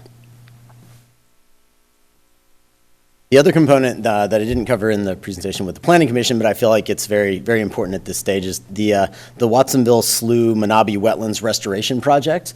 This is a really important component of the Manabiao Business Park specific plan area. It's shown here in yellow. I just laid that across the top of their phasing map. This was completed in 2012 with funding from a very diverse set of sources, including the Santa Cruz Regional Transportation Commission, the Resource Conservation District of Santa Cruz County, Caltrans, and the City of Watsonville. This project turned what was essentially a drainage ditch for the agricultural uses nearby into the vibrant slough that you see there today. So it's pretty interesting when you think about, just a few short years ago, going from a very, what you see along the edge of the ag fields all throughout the county and the lush, environmental habitat area we see there now. So that was part of this plan, and it's great to see that was completed. So the applicant tonight is proposing to construct a new distribution facility totaling 155,847 square feet. This includes a two-story office containing approximately 15,900 square feet of office space and a 555 square foot receiving office. The project entitlements consist of a special use permit with design review and environmental review, as well as a specific plan amendment to remove 2 internal streets from the land use and circulation plans within the Manabiao Business Park specific plan. The project development also includes 40,000 square feet of stormwater bioretention areas, which you can see here in green, as well as the construction of a 12-foot wide access road shown here in purple along the inside of the south and west property lines that will allow the city to maintain the regional drainage channel shown here in blue that runs inside the western property line, and a water main that runs inside the southern property line. This is really important, as discussions tonight have focused on flooding, and it's the city's responsibility to clear that ditch quarterly of all the materials that might block the ability to drain the roughly 200 acres to the south of here that drain through that channel. The site plan also includes landscaping, including 102 trees, as well as almost 1,300 square feet of a native riparian vegetation plantings off-site in a 5-foot wide buffer strip along the city access road adjacent to the slough. I met early and often with Watsonville Wetlands Watch on this project because they expressed interest in it due to the fact that it was adjacent to the Watsonville Slough area, and that was a recommendation that I relayed, a recommendation from them that I relayed to the applicant that they willingly included in the project to make it more amenable to the Watsonville Wetlands Watch interests. The site also includes 93 automobile parking stalls. I'd like to mention that that is the bare minimum. They had originally proposed more, and just to make sure that we were keeping down the vehicle trips and everything for the site and not wanting to have, an ocean of parking that wasn't utilized, we went with that minimum number. It also has 20 truck loading docks, 33 truck trailer parking stalls, as well as short-term bicycle parking racks, ADA accessible parking spaces, EV parking spaces, clean air van pool EV parking stalls, as well as multiple outdoor employee break areas along the eastern portion of the building.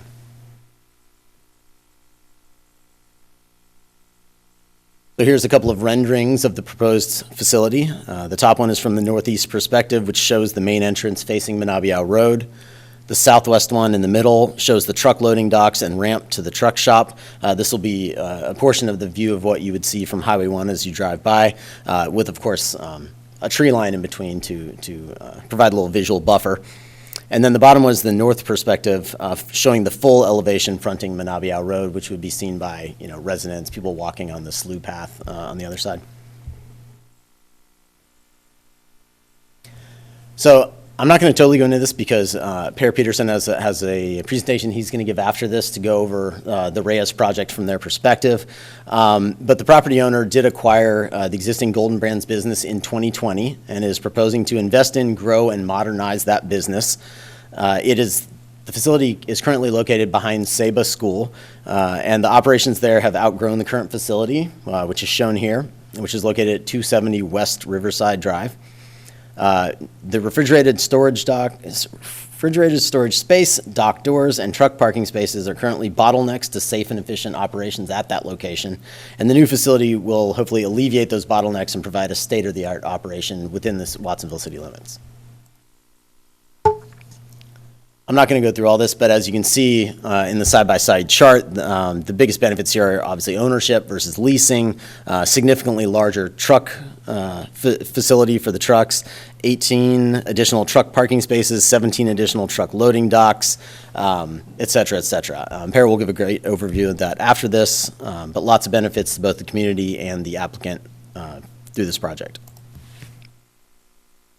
So in terms of entitlements, the Manabiao Business Park specific plan includes a requirement that any warehouses exceeding 30% of the floor area of a business will require a special use permit.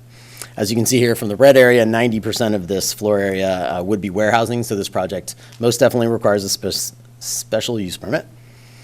Under a special use permit, City Council may impose requirements and conditions related to location, siting, construction, maintenance, operation, duration, and overall development that you deem necessary to be reasonable and necessary for the protection of adjacent properties and the public interest. So Exhibit B of the resolution for the specific use permit contains 100 conditions of approval for the project. I know that sounds maybe a bit outlandish, maybe a bit too many. However, those conditions include everything from general limits on construction hours to CEQA mitigation measures to protect project-specific planning, building, public works, legal, and engineering conditions related to the required on- and off-site site improvements. And those conditions will will ensure that the project will be built as it was approved, which is incredibly important, and difficult to manage through the construction process sometimes. You really need to outline it. It'll also fulfill obligations required to make findings of general plan consistency. And most importantly, it allows us to follow through on the mitigation measures so that the project will not create any significant environmental impacts. And on Tuesday, March 21st, the Planning Commission adopted Resolution 0423, recommending the City Council approve a special use permit for this project. The special use permit includes design review. All new construction and industrial uses are subject to design review. The findings for a design review permit are substantially similar to those required for a special use permit, except for the findings shown here, which require that additional design elements be addressed. So in relation to these, the project design includes building design features and materials that are suitable and appropriate for the industrial use and create an interesting and distinctive architectural character. The siting towards the rear of the lot provides maximum distance from nearby residential areas. The truck loading bays that face Highway 1 rather than the residential neighborhoods nearby or other adjacent uses in order to minimize noise impacts. This was one that we actually, the site plan was originally flipped the opposite way with the loading docks facing the residential areas, and they were able to accommodate us flipping the site plan to have those bays facing the highway instead to reduce those noise impacts. The building frontage has a clearly defined entry with unique architectural features, creating an attractive and easily identifiable entrance from Manabiao Road. And the bulk, height, and color of the structure are comparable to other existing and proposed industrial structures in the immediate neighborhood, such as FedEx. Based on that information, staff determined that the proposed project complies with the design review standards, and findings are located in Exhibit A of the resolution for the specific special use permit. And on Tuesday, March 21st, the Planning Commission adopted Resolution 0423, recommending the City Council approve design review for this project. The other unique part of this is that the applicant is proposing a specific plan amendment to remove Business Park Road South and Connection Road from the Manabiao Business Park specific plan, land use and circulation plans to facilitate development of the proposed warehouse and distribution facility. As you can see here, the proposed project would definitely not comply with the land use plan or the circulation plan because the building footprint is situated in the location of those two roads. However, when you look at what the purpose of those two roads purposes were, the purpose of the Business Park Road South was to provide connectivity between the west and north business park planning areas, and the purpose of the Connection Road was to provide access to the southern areas adjacent to Southern Pacific Railway. Because of the projects that are being proposed stretching between Manabiao Road and the railway for both 200 and Manabiao Road, these connectivity issues are not needed, and therefore these create barriers rather than allowing for access and connectivity in that area. In addition, the circulation plan states that modifications to the circulation requirements and standards contained in that chapter may be approved by the City Council if deemed necessary to facilitate development of the business park. What's more, creativity and flexibility are recurring themes within the specific plan. The specific plan acknowledges the challenges facing future development of the site with the location in the floodplain, requiring up to 8 feet of fill, new infrastructure such as roads, utilities, a bridge over the Watsonville Slough, and off-site improvements related to traffic impacts being required for site development. Due to these challenges, multiple specific plan sections call out that the development of the site requires creativity and flexibility in density, product type, design, and entitlement processing to help the city meet its economic objectives. It also states that it is not intended to be a rigid document, but rather it has been developed to provide as much flexibility as allowed by state law and by local ordinance. And even under the methods to encourage economically feasible development, they included construction of infrastructure that is only required to functionally serve the project. Based on these facts, staff drafted findings in support of removal of the two internal streets. Required findings are located in Exhibit A of the resolution for the specific plan amendment. The Planning Commission adopted Resolution 0523 recommending the City Council adopt a specific plan amendment for the Manabiao Business Park specific plan. So in addition to the entitlements, or I guess I should say for the findings for the entitlements, the staff needed to make findings of general plan consistency, or technically you need to make findings of general plan consistency for the special use permit, design review, and the specific plan amendment. So therefore, staff conducted a comprehensive analysis of the project in relation to the 2005 general plan goals, policies, and implementation measures. Staff was able to make findings of consistency with all of the 39 goals, policies, and implementation measures you see here. However, consistency with the policy 10C, level of service, and implementation measure 10C2 required a few additional steps. The City of Watsonville 2005 General Plan utilizes level of service, or LOS, rather than vehicle miles traveled, VMT, to evaluate the impacts of traffic generated by a proposed development. VMT is used for CEQA analysis. General Plan Policy 10C requires the city to maintain a minimum LOSD on all arterial and collector streets serving the city, and Implementation Measure 10C2 requires that developments that would contribute to the deterioration of existing service levels below LOSD to provide the necessary improvements, contribute to their provision through the payment of traffic impact fees, or otherwise mitigate impacts to maintain at least an LOSD. The Kimley Horn Transportation Impact Study determined that the project would bring additional employee vehicle trips to the area, which would decrease the LOS at 2 intersections along Ohlone Parkway to below LOSD. Those 2 intersections are shown here at Ohlone Parkway, Loma Vista Drive, and Ohlone Parkway, Lighthouse Drive. Therefore, in order for the City Council to make general plan consistency findings, the project needed to address the deterioration of LOS at those 2 affected intersections. But, as it turned out, the specific plan had already envisioned a solution here. The specific plan envisioned up to 1,025,000 square feet of new development in the business park area. Based on that level of development and the associated traffic impacts, the Master Environmental Impact Report for the specific plan called for the installation of roundabouts at these 2 intersections, once development in the area crossed certain square footage thresholds, as described in the 2 mitigation measures shown here. Unfortunately, due to the current pattern of development, at full build-out, the proposed and projected developments will not exceed the first of the 2 square footage thresholds requiring installation of the roundabouts. So, following the general plan, goals, policies, and implementation measures, as well as the specific plan MEIR mitigation measures, staff adjusted the square footage triggers based on the as-built and projected development in the planning area, based on the large industrial warehouse development pattern, which will only reach approximately 660,000 square feet. However, even under this approach, the total square footage of the existing development at 300 Manabiao Road and the proposed development at 200 Manabiao Road does not exceed the first 70% threshold for the installation of the roundabout at Ohlone Parkway and Loma Vista Drive.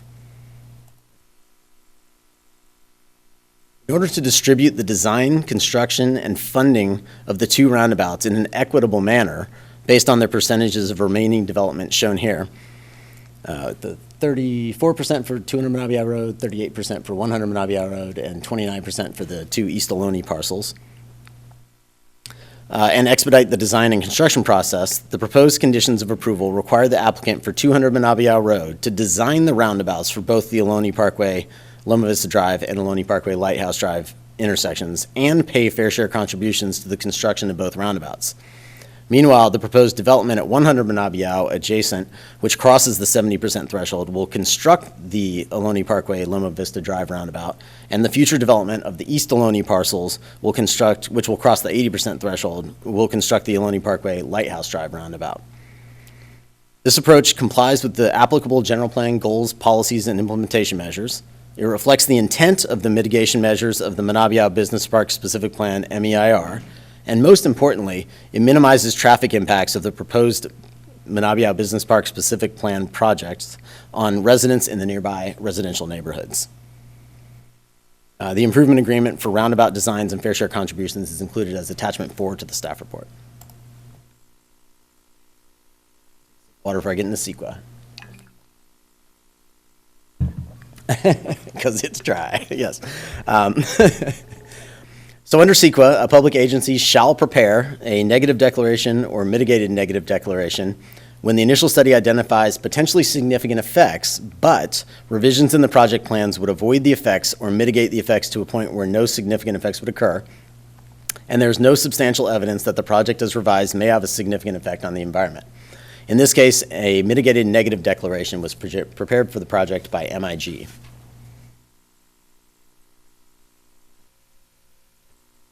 The initial study found that impacts to biological resources, cultural resources, hazards and hazardous materials, noise, transportation, and tribal cultural resources were potentially significant, but mitigable to less than significant.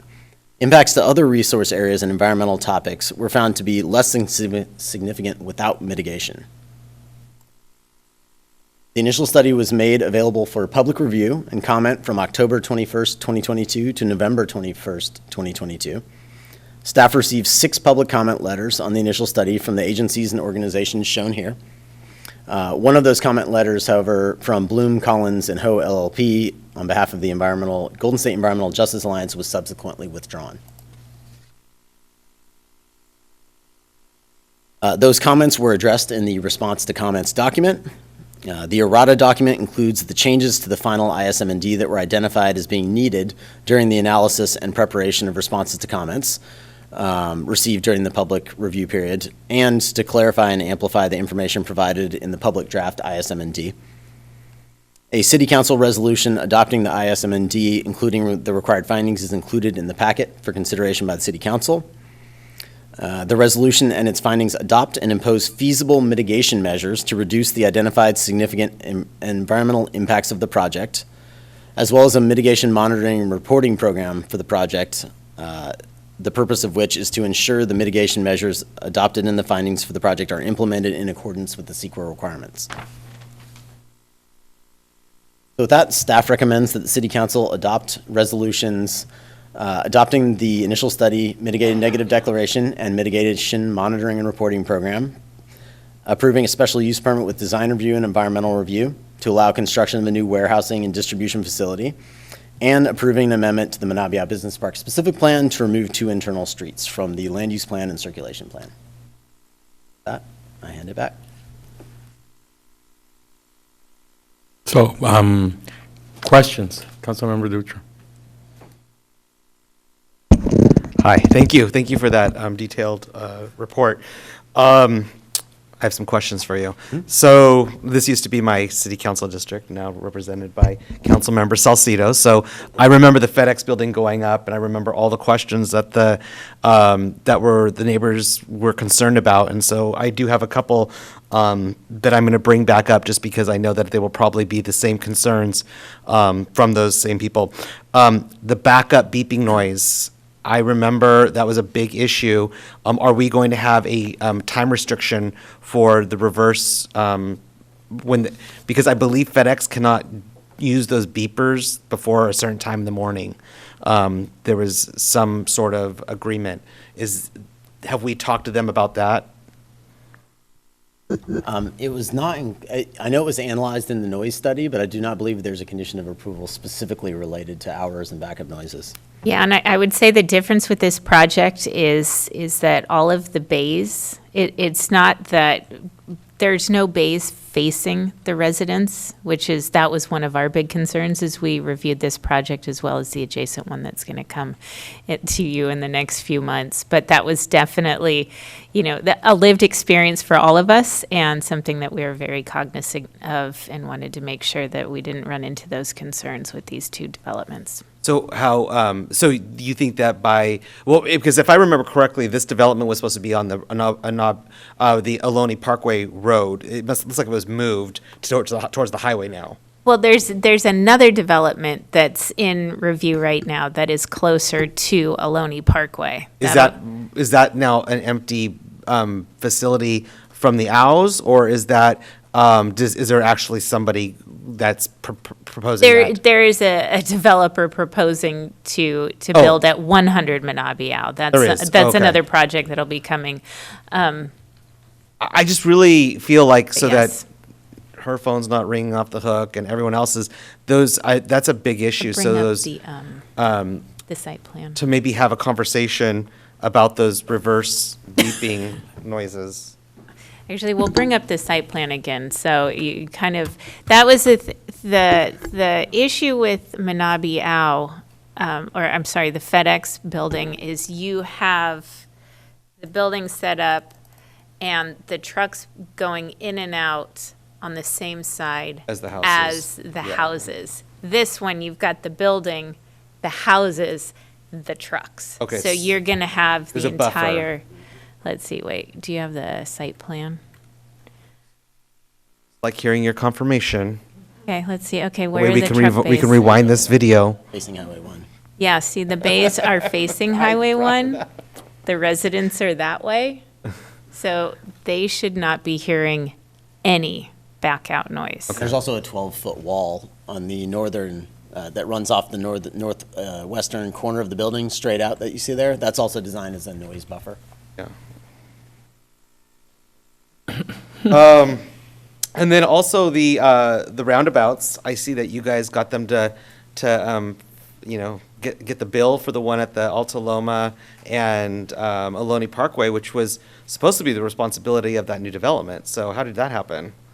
Well, the Manabiao Business Park specific plan had a very interesting strategy where a traffic impact fee was going to be set up, and every little development along the way of the envisioned specific plan area would have paid in little bits, and then at the point where someone crossed the threshold, they would use those funds to create the roundabout, with the intention of this particular development in the Manabiao specific plan area covering both of those. So that was always the intent, was for them to pay for those. In my personal opinion, that would have not been the best plan, given that the one that crossed the threshold could have been a 200 square foot mom and pop kiosk, at which point they would have been charged with constructing a $1 million roundabout. So it was always the intent, though, It wasn't, because when that new development was coming up, that was, I mean, a part of all of our discussions was they were going to build a roundabout in that area. Correct. So I'm confused then, how did the Owls pick up the bill instead of them then? I guess it's timing. It's all about timing. So the Manabiao specific plan had the development of that roundabout at a certain threshold with industrial development. When Hillcrest came through with their application, we didn't have any of this stuff on tap. So Hillcrest said, we'll build a roundabout. If they had been the ones to build it first, then these developers would have paid into it. They would have paid for it when they Interesting, developed. okay. Yeah. So they would have basically reimbursed that development. They would have had to. Okay, right. interesting. Oh, learned something. Appreciate it. And then when's construction going to begin on this? The grading, so this is the important part of the improvement agreement related to the roundabout design and fair share contribution. We are holding off on building permit issuance via that improvement agreement until the roundabout designs are completed. However, we are allowing them to apply for a grading permit prior. So grading work on the site might begin in the next several weeks. Going vertical with the actual building won't be until those final roundabout designs are submitted and approved. And how long does that take usually? A rough timeline, we had September, but I know that, they would like to do that sooner. So, it's a matter now of just turnaround time on, getting them produced, getting them reviewed, and just getting it to a point where we can approve them. I don't want to be like a Debbie Downer, but I mean, I've been to many cities and the roundabouts are really beautiful, and I feel ours are kind of boring. So They need my statue. like there needs to,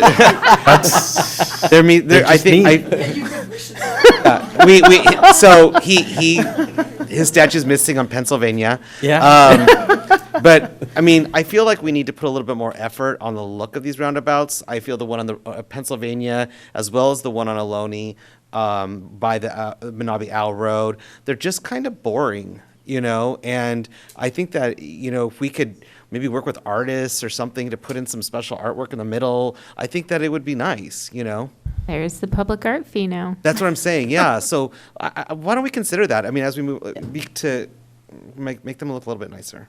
Yeah, so the main intent of what they're designing is the public improvements, the roadways, all of the rest of that. I know that they will not be maintaining this in perpetuity after they're done constructing. Well, they won't construct it, but the projects that do construct it will be done after that. And I do not believe they're going to be putting irrigation to the middle, so we're going to need to do some xeriscaping as well as hopefully some public art. So that would be on the city after that to design the central parts. So maybe if we can talk about, you're so funny. Maybe if we can, maybe I'll bring that up as an item that we can have on our, I know, I'm trying to be serious about this, that we can have an item on our agenda to discuss the future of, putting art in these roundabouts. So I'll say that at the end of the meeting when we have to add things. And then my final question is, what's going to happen to the empty building where they're moving off of Riverside? That I don't know. I think you'd have to, I believe Para Peterson can probably speak a little bit to that, but since they're moving out, I'm not sure what the landlord's intent is with the subsequent lease, so. Because I just noticed that the old Dole place has a big old lease for sign on there, so I feel like, what's happening? Thanks. Councilmember Parker.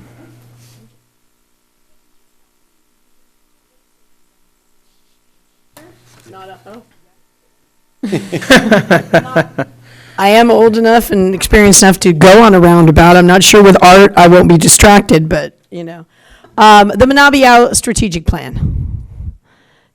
That was 2010? Yes.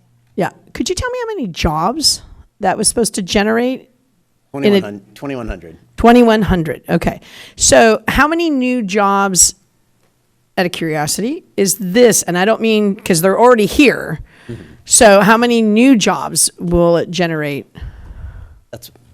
So I believe it's 140 was the number that Mr. Peterson. Additionally? Well, at the existing facility, but I believe they'll be moving over to the new facility, so.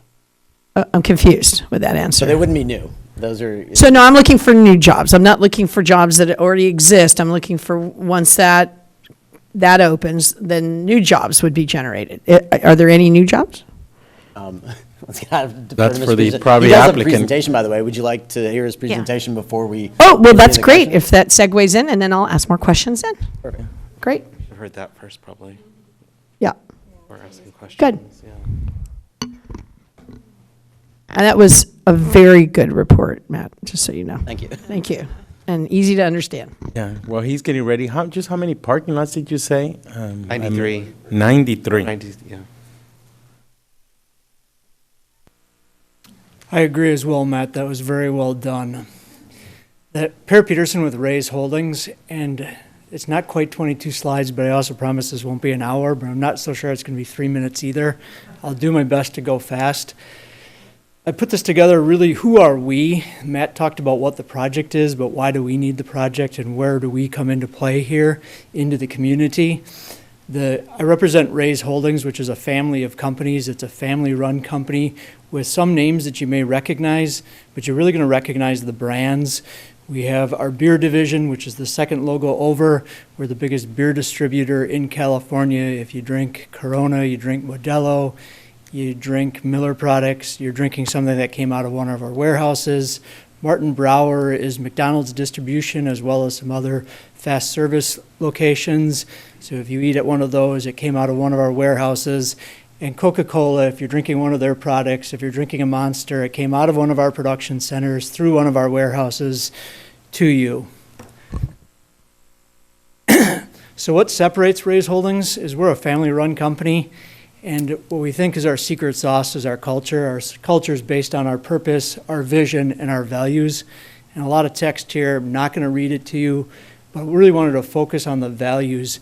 I hope it comes out in our presentation today. If you go to our facility, I hope it comes out talking to our associates that are there. But it's people, it's relationships, it's integrity, it's the dedication, and then it's excellence. And that's involved in everything that we try to do. And illustrating that, Matt, the next slide, is our commitment to the community. It's our Raise Cares program. We have 4 pillars as part of that program, and I'll touch on all 4 of these as we go through. But it's the community, it's recycling, it's energy, and then it's fuels and emissions. And these are, in the industrial world, trendy topics today, but it's been things we've been pushing for longer than just the last 3 years or last 5 years since the big A has caused a disruption in the industry. These are things that are part of our values and part of what we do day in and day out. Matt? But some of these slides have been supplemented since the last time I was presenting at Planning Commission. I was asked for specific examples and was only able to come up with a couple last time, but I asked for more of community groups that we're involved with.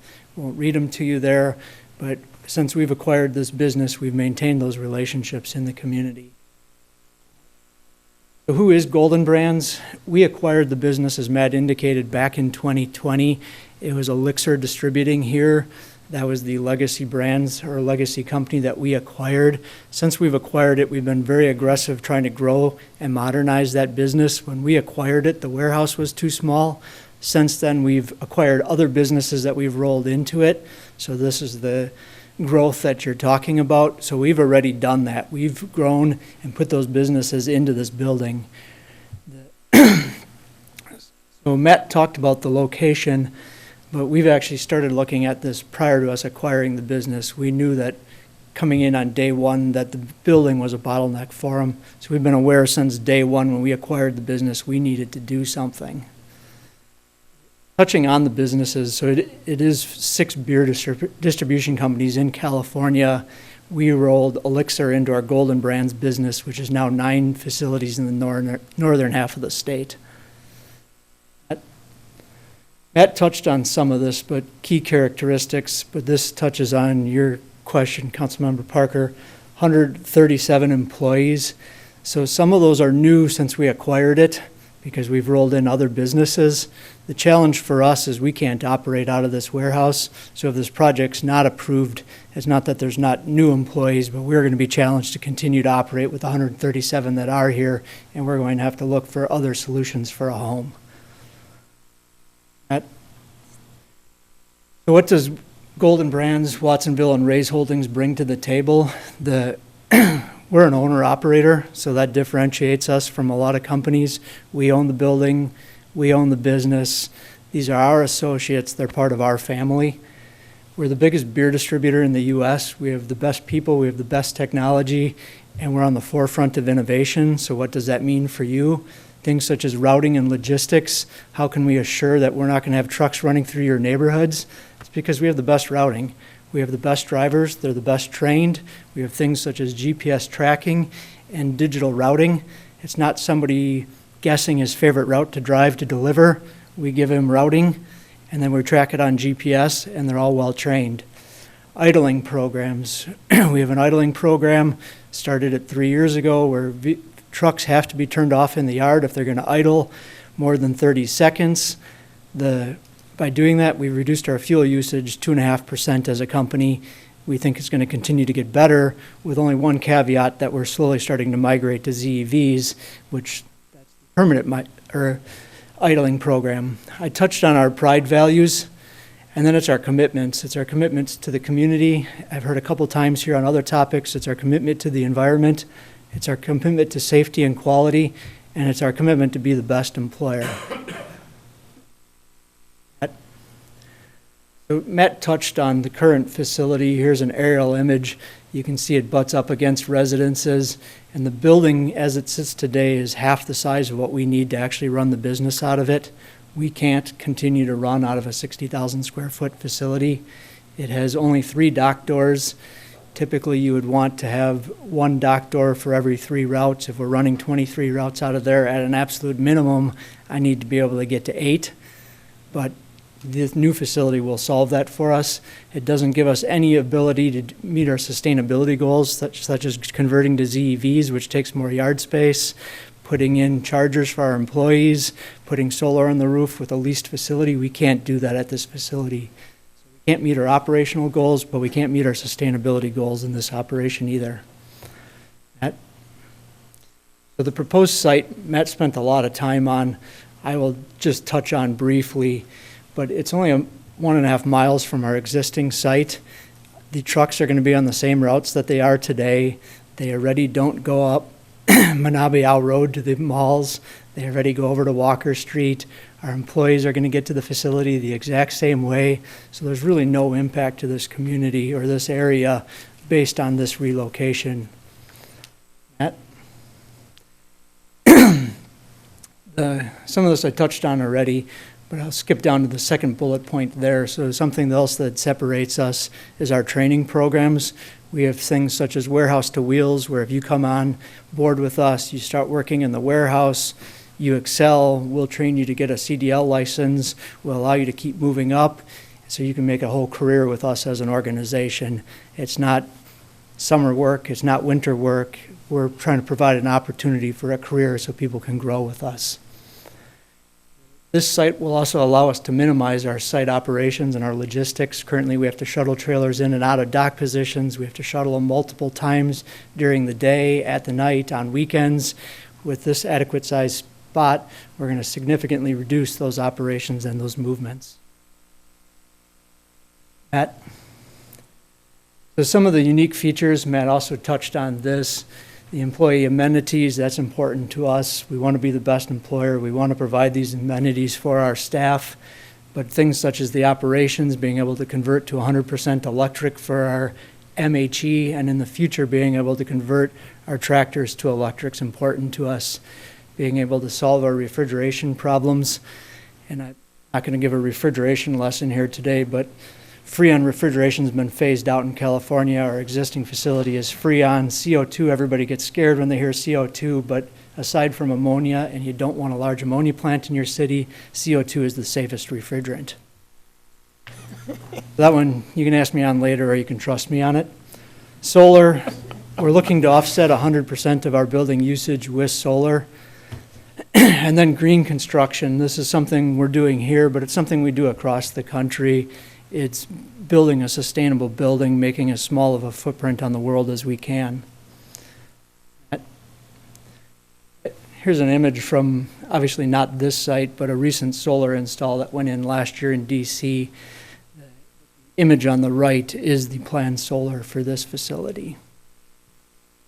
At that point, I'll pause. Any questions? Councilmember Parker was.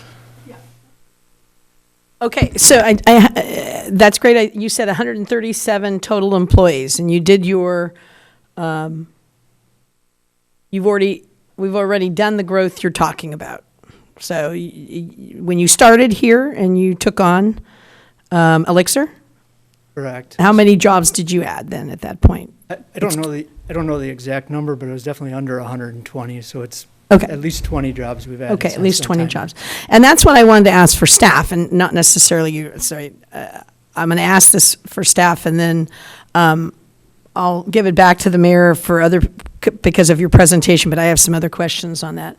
So staff, we had this Manabi Ao plan, and right now, and it was supposed to be envisioned with this fabulous array of businesses and all sorts of different stuff, and maybe you guys can send a link to our new council folks, and so they can look at what it was. And how much have we added? I mean, that wasn't already in the city. You're talking about there was 2,100, whatever, amount of jobs that were supposed to be there. How much have we added that didn't just transfer from another part of the city? Have we added anything to that? Well, I don't know. FedEx added approximately 200, 190, I believe, jobs. Yeah, when FedEx located to their new facility, I think that was an expansion, so they would have added jobs. But to your point, there's nowhere near 2,100. Okay. And there won't be. And thank you for making my point. You're welcome. Really quickly. That was good. No, and that's a concern, because this was like a crown jewel, what Manabi Ao was going to be. And I'm not saying Golden is not a part of the crown jewel. I think that's fine. But I'm just saying what it was supposed to be and how it was to bring revenue into Watsonville. And have we given up on that completely? No, I'll be very honest with you. As Community Development Director Miriam mentioned, we will definitely fall short of 2,100 jobs in this area. Mhm. However, you might have noticed in the two public comment letters that came in today from the Al family, Mhm. they both called out the fact that many, many people told them this couldn't happen here at all. They said this was chasing a pipe dream, this development wasn't going to happen due to the challenges I mentioned. I mean, the floodplain challenges, the need to install this big infrastructure, the amount of fill, the amount of infrastructure costs. It didn't pencil out, for most people to come in and develop this. So the idea of a business park with lots of different small buildings and internal streets and all the rest of that, in the current economic climate where that's not in demand, is just not realistic. And so I think we have to do the best with the situation that we have and deal with developers who have the funds to do the site improvements, to pay the impact fees, to pay for off-site roundabouts to address those traffic concerns. It's the economic reality we find ourselves in. And I think that's why the specific plan was developed with so many references to flexibility and creativity. It's just, from a development perspective, they knew there were going to be a lot of challenges, and the picture that was being, the illustrative plans that were being produced in 2010 might not be even remotely like what was going to get developed there. Well, there are some covenants, right, that restrict. Do we have covenants for the Manabi Ao? They're like big That I'm box not store- sure all of our big box council- store restrictions and things like that. So what was it? I know there's a big box retail ban, so you cannot have that currently within the. No auto No sales, maximum percentage of retail out there. Yeah. A limit on housing. But there was farm worker, or at least there was housing designated to be there. Yeah, that's the Sunshine Gardens development. Okay. Okay, so I think that the rest of council would probably enjoy having another couple hundred pages to read, but just as historical context in that. Do you intend to add more? Is that the intent, to add to this facility, or are you going to stop at 137 jobs, or do you guys have plans? So how our business works is we buy territories for distribution. Uh-huh. So we've maximized out the territories for the brands that we currently carry. Mhm. But it's ever changing. If I would have said spiked seltzer 5 years ago, nobody would have ever envisioned Truly in some of those brands. And 3 years ago, that was everything people were drinking. So I can't comment on what the future's going to hold because I don't really know. But that's fully maxed out today. Okay, so 137 employees is the max that you guys are looking at today, unless something extraordinary happens to change that direction. Correct. The footprint that we put together, and I don't know if you can go back a couple slides, we do have room to expand the building. Right now, we're only cubing it out. We built it for 36, but we only cube it out to 28. So we have excess capacity there. The 33 parking spots, we only have 23 routes, so there's excess capacity there. There's excess capacity here. This is allowing that in the future there could be something more. It's not in our business plan. Okay. And how many parking spaces? 93 for automobiles, 33 for truck trailers. Okay. And so you have 137 employees, not everybody's working at the same time? Not everybody's working at the same time, but we also have salespeople and merchandisers, which let's say that's half of the staff. The sales members and merchandisers only come in for training events. So we talked about the hospitality center and the training, so they would come in for that, but they're not coming in daily. They're working remotely. The pandemic's taught everybody a lot. We've taught that people can work remotely and be successful with the right training and the right interaction. Okay, great. Thank you. Thank you. I know the city manager wanted to say something. Yeah, thank you, Mayor and council members. A couple of points that I want to stress. Talked about how the business and what people were drinking now or drinking 3 years ago, so that's shifted. Matt brought up the concerns about some of the way the park was envisioned back in 2010. I remember I was in another city, and this was the only development going on in the Central Coast. And award and everything, it was recognized for how innovative and how sort of forward-thinking it was in a very difficult environment. You talked about the covenants. There are things that can change, and I think one of the things that we're realizing is that we have to reimagine what this is going to be like and work with our partners to see how we can maximize the land that we do have. So as far as the covenants or what we're going to be doing, we will be working with this council in the community to see, it's an asset. And I think part of what was expected in 2010 in the vision has shifted now in 2023. And by the way, nobody predicted COVID. Nobody predicted the changes to industry and business in the environment. So that's just from one way of saying that we will bring this back to this council in the future item to discuss kind of our economic development strategy and what are we going to do with these assets, and can we reimagine the potential of the space that we do have available. So I think it's just important staff's been attending, they've gone to some, to kind of see what the current climate is like and what strength can we bring forward. So I see that as an opportunity. Yeah, it has a lot of restrictions like it did back in 2010, and the city was able to get through that to have what we have today. And I think it's just another opportunity moving forward. So I think it's important to recognize that the jobs that were expected in 2010, maybe they got to shift a little bit as we move forward. And so just from where we're saying, those are really good points that have been brought up. But I think they also point to the opportunity, that things are not the way they were in 2010. And yes, I understand that. And you may have a plan with LAFCO because the covenants don't wear out until, when is that? Yes, they don't wear out, but there's a way of 2025, 2030? I don't know. Yes, they do wear off, and not in the nearer future than they were back in 2010. That's correct. So, but for the big box items, for any kind of major retail. But there's a way of actually getting past some of those covenants. We just need everybody to agree on it. Everybody, including LAFCO. Yeah, well, yeah. Okay. Our partner. I have a question to follow up Yeah, on hers go- real quick. go ahead. Out of the 137 jobs, you're saying that are the ones remote included in that number, or is that an addition? Like the salespeople? I have this in the appendix. If you want to just jump to I think the second to the end slide. It just breaks down all of our employees. But to answer your question, the 137 is everybody that works out of the Watsonville facility, including the people that only come in one day a week. I think that 2,100 number was really big. I mean, people were really living in Fantasyland when they did that 10 years ago. I mean, that number seems almost impossible. But this new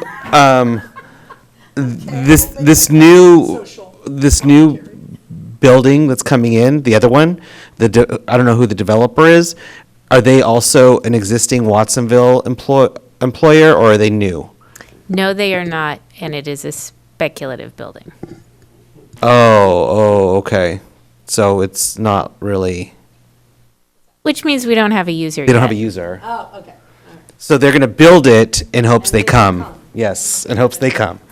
Okay, so 0 jobs there. That was my next question. How many are coming? But Well, 0. Councilmember Salcido, I think, has a question. Yeah, people will come.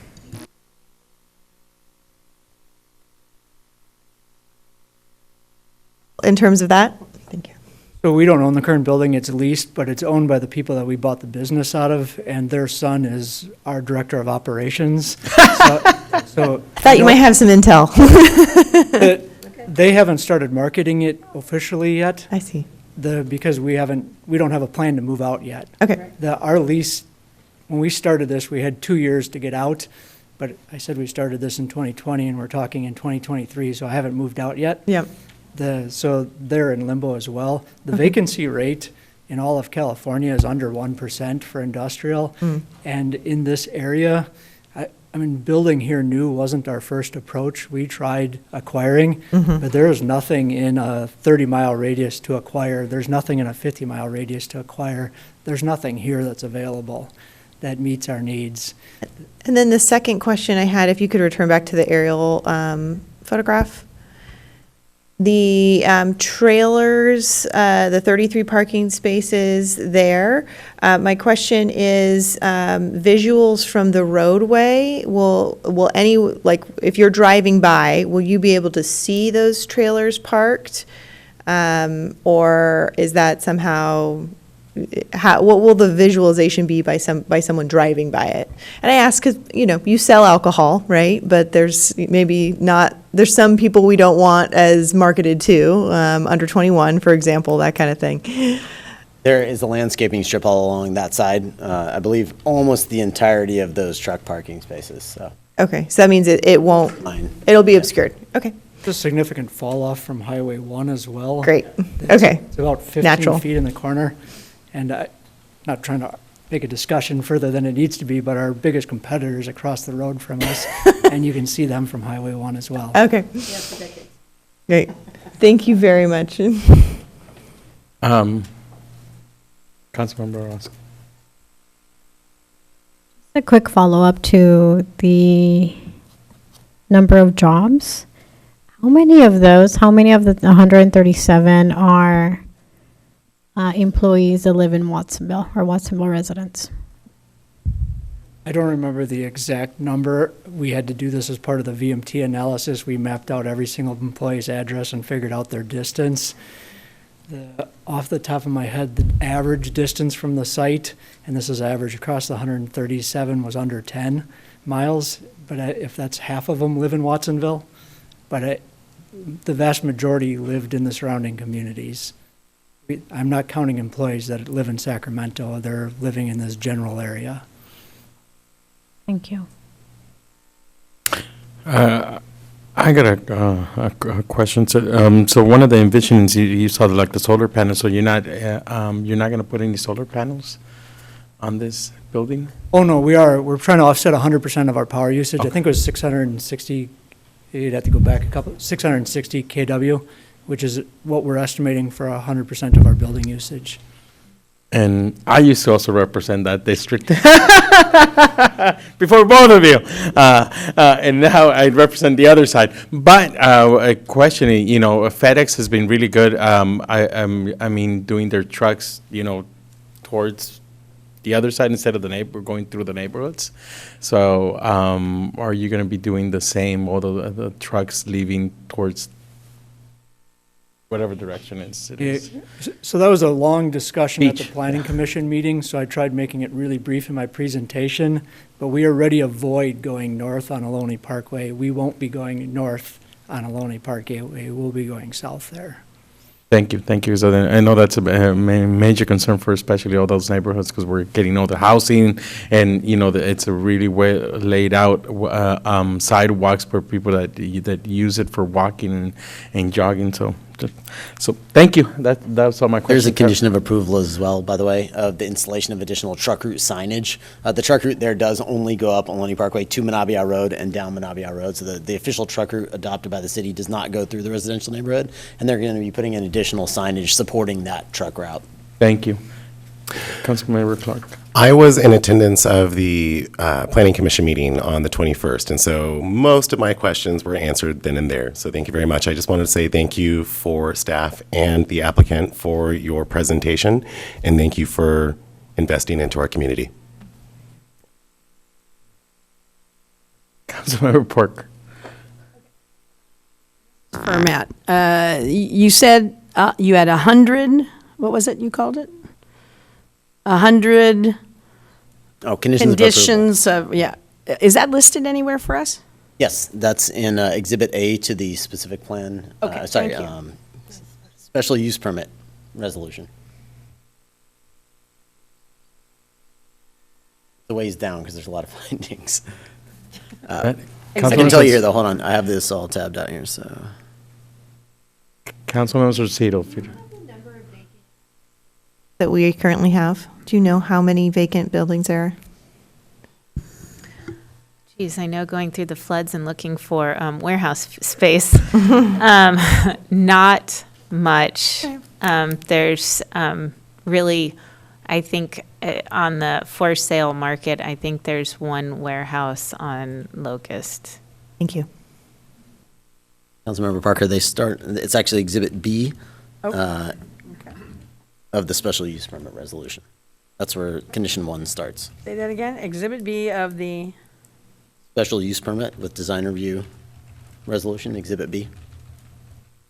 Sorry, I don't have a. Exhibits A, B, overarching- C, D to special use permit resolution? Exhibit B to I guess the resolutions aren't numbered. I don't right? see So- that.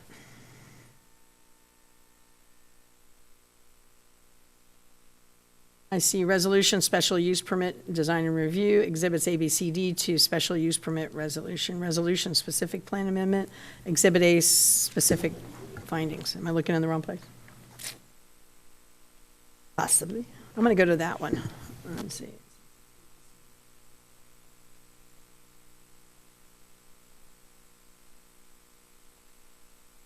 There a question? Yeah, the question was, I wanted to know the 100 conditions, and I wanted to know if we knew them, and if they were available. I just wanted to be able to look at I haven't put together a rhyme yet to remember them all. them. Don't mess with us, because we will have expectations. I know you're teachers, so. Especially from you, Matt. Yeah. Well, if you can Well- find it and send it to us, if it's not. Yeah, how about we do that, and so I can go out to the public and. Yeah, sounds good. Would the public like to weigh in on this item of the agenda? Seeing anybody from the public like to weigh on this item of the agenda? Seeing none, I'll bring it back to council for. I'd like to make a motion to approve the necessary motions. There's three, are there three of them? Can you pull the motions up? Can I do them all three at once? You just nodded yes, that's okay. Yes, Councilmember Dutre, you may make a motion with all 3 resolutions included. Okay, I'd like to make a resolution with all 3 resolutions included, please. If we can get them up on our screens. There you go. Thanks. And I'll second that. So with that, any discussion? Yeah? It's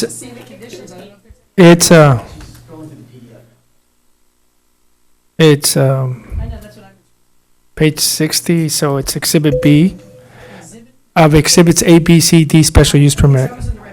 Yes. I showed up on page 60 on mine. General conditions, and they start.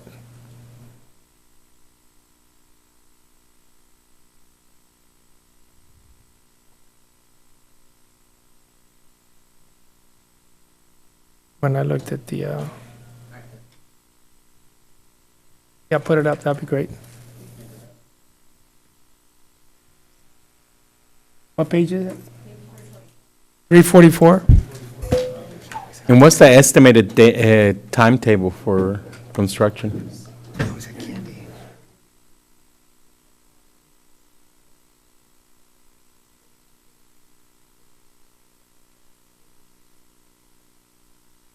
Thank you.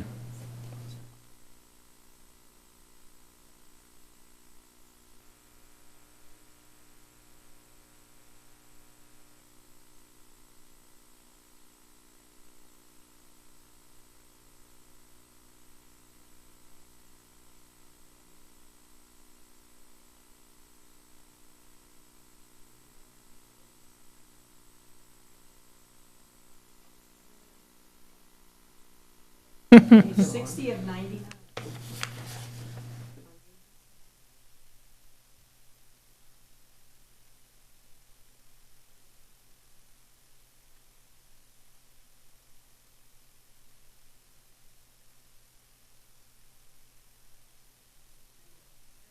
There we go. Found it.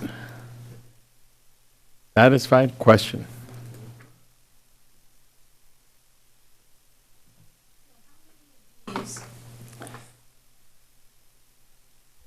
How many of these conditions are before the project, before they can move in? How many of these conditions are as they have moved in and they have so much time to mitigate? Are these conditions that all have to be done and set before There are generally move in? 3 different categories. You have prior to building permit issuance. That's the ones that we'll be doing right now, actually, while we're reviewing the building permit applications. You have ones that'll be done prior to building permit final, so that would be after the building permit is issued, but before we issue a certificate of occupancy. Then you have ongoing conditions, and those are ones that would be monitored and, enforced in perpetuity. And then you also have the CEQA conditions of approval, some of which are kind of sprinkled throughout. You have, studies that are done prior to breaking ground. You have, Native American and biological, archaeological monitoring during ground disturbance activities, as well as things like their traffic demand management program that they'll be reporting on yearly for the next 5 years to ensure that those things are reducing vehicle miles traveled. So, And are those set out in this information, like you just said, in that pre-occupancy and? generally, it is stated within the condition itself. If timing is an issue. So most of them, for example, would say prior to building permit issuance, applicants shall submit X. It is not laid out in that way overall. So a lot of things like, for example, right of way, public rights of way shall be unobstructed unless an encroachment permit is obtained. Yeah, a lot of the ones up front are boilerplate conditions that go on every approval. The farther down you get in the list, it gets more project specific, and then I believe a lot of the later ones are the CEQA mitigation measures. So.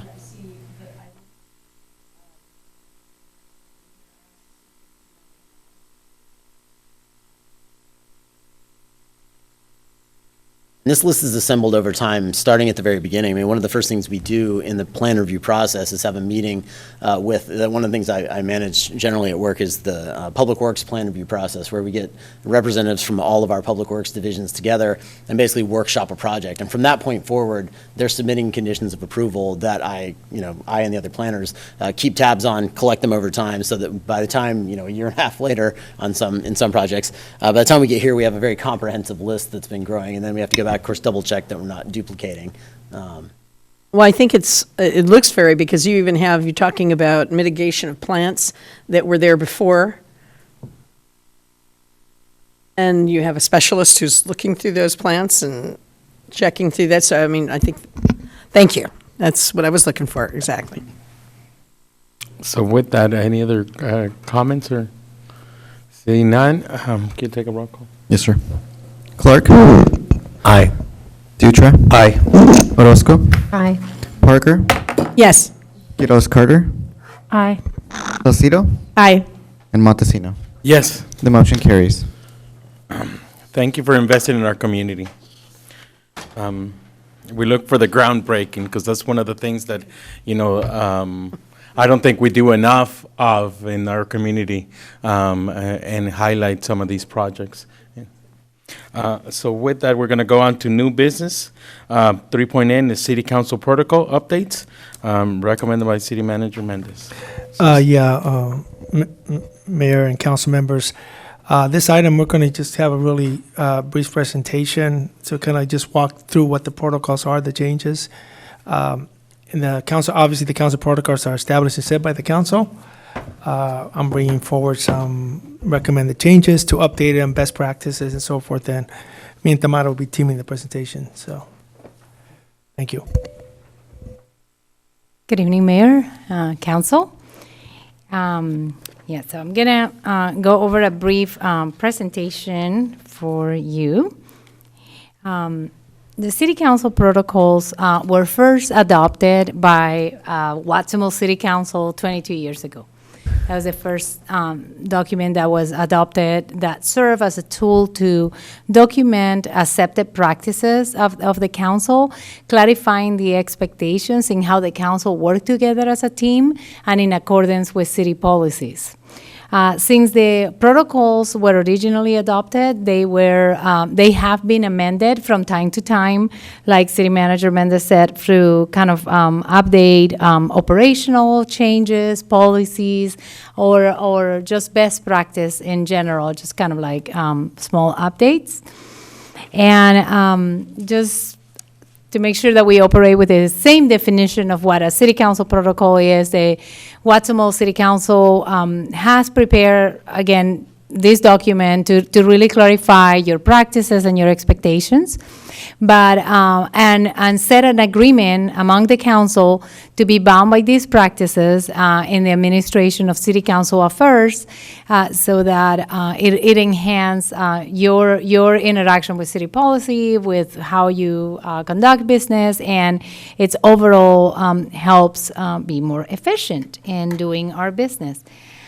Tonight, we have a recommendation for you to adopt a resolution repealing previously adopted resolution that adopted the protocols that are in place today, which is the version that was approved and adopted in 2014. So we're asking that you adopt a resolution repealing that 2014 version of the protocols and adopt a resolution approving the new set of protocols to replace the existing ones.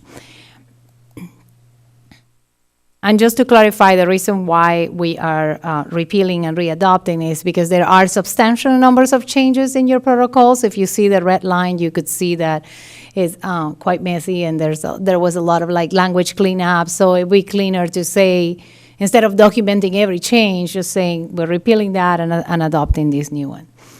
Just to highlight a few of the major changes and updates in the protocol documents, you may notice that the mayor proclamations and certificates has been updated, just to clarify a little bit of the language on the expectations of who can request, how are proclamations presented, and kind of the protocols for requesting those.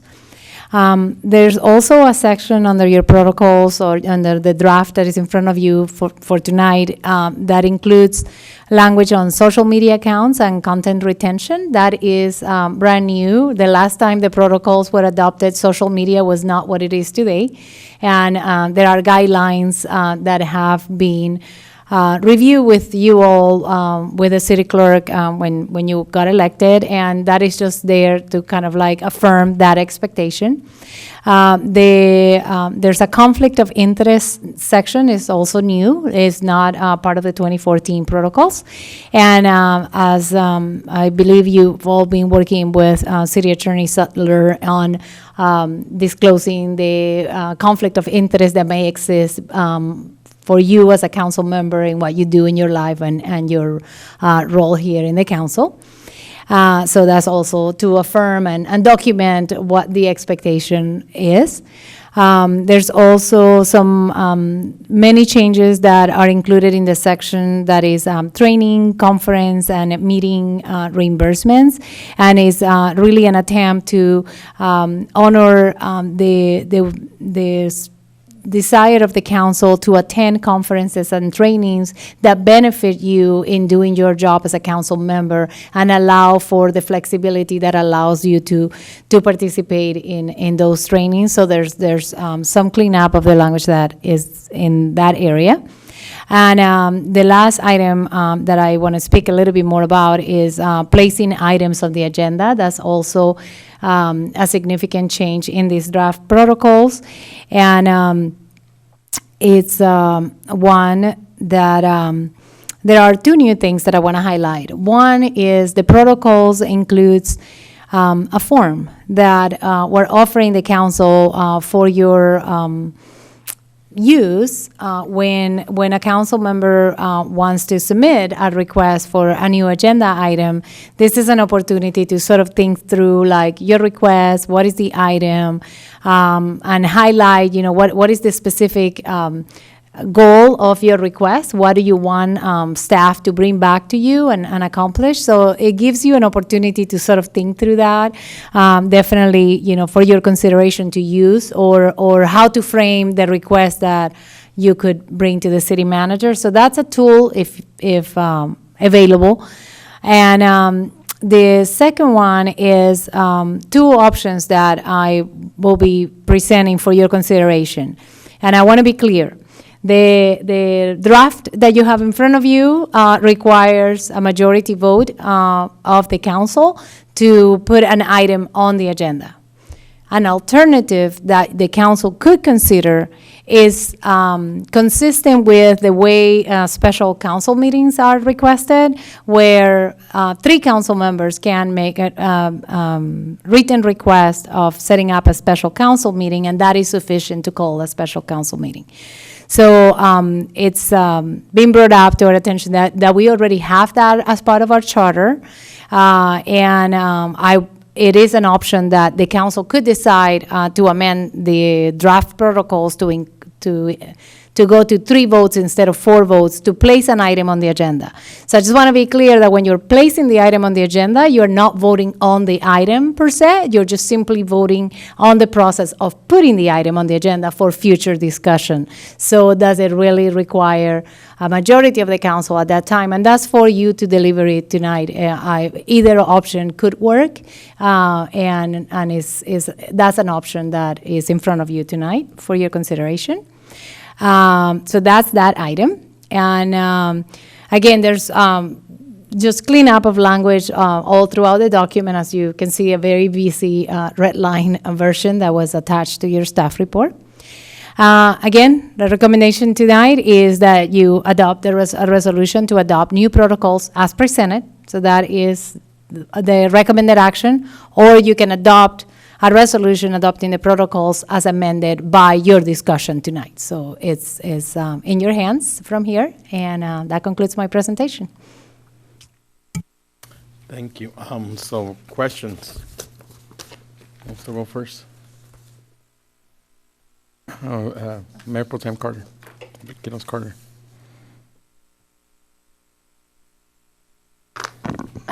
Assistant Manager Vidas, can you clarify? So I'm reading on page 8 about the about adding things to the agenda. I'm just a little confused. So we would make the request during the council meeting, and then after the council meeting, fill out the form, or I'm just a little confused on what that procedure is.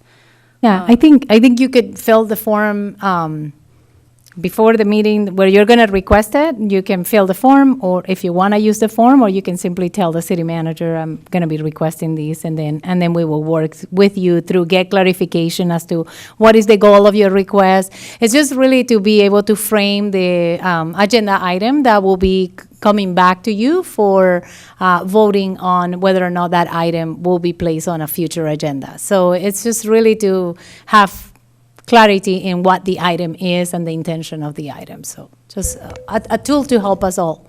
So the scenario would be, let's just say today's agenda, you ask, you want to place this item on the agenda, right? So at the next meeting, we could use this form, and this form will be presented, where you take action whether you want 3 or 4 votes for staff to bring this back for a future discussion. So like today, you wouldn't have you could come in with the fill item, but our expectation would be you wouldn't. You would just mention it. Now we have a form that you can fill out for the next council meeting, and we're using that to inform the discussion with the rest of the council whether we should bring this item back or not. I see. So at that point, when the form is filled out, then we vote on what the council would vote on whether they want that. Yes. Okay, it's just a little unclear as written. So Yes. just wanted to clarify. I have a question on that exact. Go ahead. Can I clarify? I Councilmember Parker. don't want to interrupt if that's. is that okay? I'm finished. Thank you. Okay. Thank you. So the clarification I have was, the first time it's brought up at the end of the meeting. So at the end of our meeting tonight, we'll bring up something that says, what do you want to put on the future agenda? So we say, I want a crosswalk in District 7. Okay. So that's going to be on the agenda, but it's not going to be actionable. It will just be on the agenda. But my interpretation, we had a great meeting, the city manager, the mayor, and myself, because I had clarification, that between that moment and the moment it shows up to be voted on whether it's going to be moving forward, there may be information that as city council members we need that we don't have access to that our staff does. And then that is when I would have a conversation with you, fill out that form or both. Correct. And then when we come back to that actionable moment where it's voted upon to be actionable or not, then staff could present that information without giving an opinion. Correct. And then the person who brought it forward could advocate for that at that time. So that's my understanding. That's a little bit different than what. No, I think it's the same. The form would allow us, as you're trying to clarify, like our assistant city manager pointed out, as you're trying to clarify what your intent is, it might help you say, okay, this is my goal or whatever. Do we have this piece of information or data? Sure. And at that point, if we have it readily available, here it is. So so the form, I think, in talking to staff and actually the city attorney, and it was like, okay, what can we use to trigger it? So it kind of focuses the conversation. So, but it doesn't have to be just on Exactly. the actionable portion. Exactly. It can be in the because it's, I think any council member who's brought something forth, we need information. We Right. can't just advocate, we need it, it's important, we need it. We actually have to have data to back that up or data to help us guide us in a different direction. and I see no different than when we get requests right now, when you have a constituent request for something that, hey, Right. how is this process done? Or whatever it is, and you ask for the information. Okay. I'm going to speak to the majority. When we have a majority vote to see whether somebody can get something on the agenda, all that, it just smacks of popularity. And maybe not for this council, but believe me, I've seen councils, and some of our older, more experienced people who have seen those councils and have been on some of them. So a 3 is hard to get. It is hard to get. It's hard to get a vote of 3 if people don't believe in what it is. So but let's say I have District 2 and District 7, and we have something that's going on with the levy, and we need support on that, but it is not experienced by the rest of the city, and maybe the funding is not something that they want to put towards that, then getting that 3rd vote is as hard as getting 5 votes, to move it forward and explore it further. So I want to advocate for us not giving away our rights as council members to represent our constituency by saying you must have 4 people to vote for it.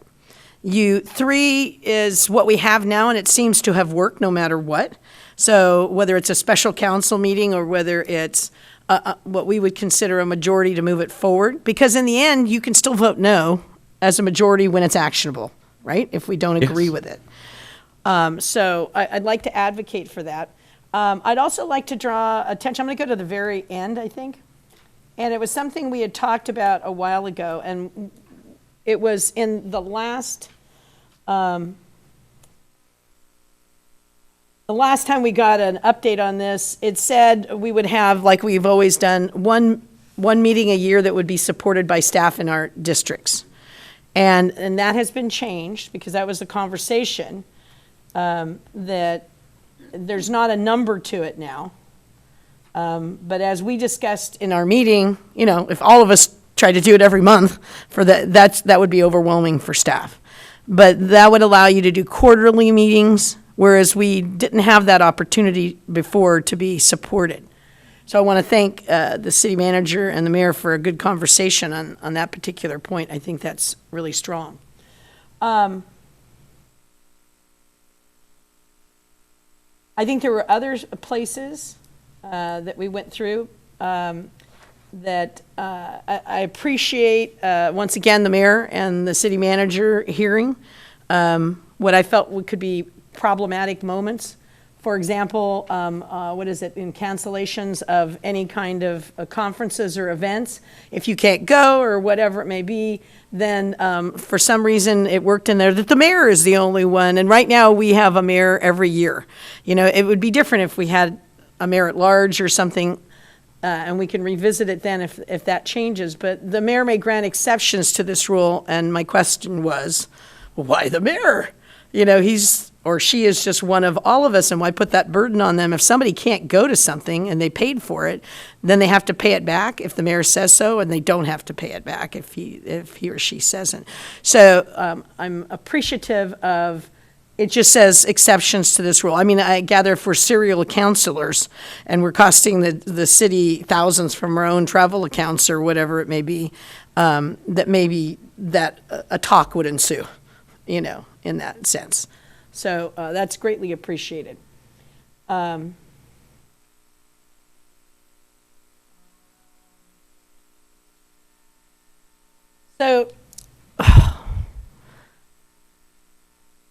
with agenda review, I understand the parameters that we've discussed, at least when I was there, in accordance with that.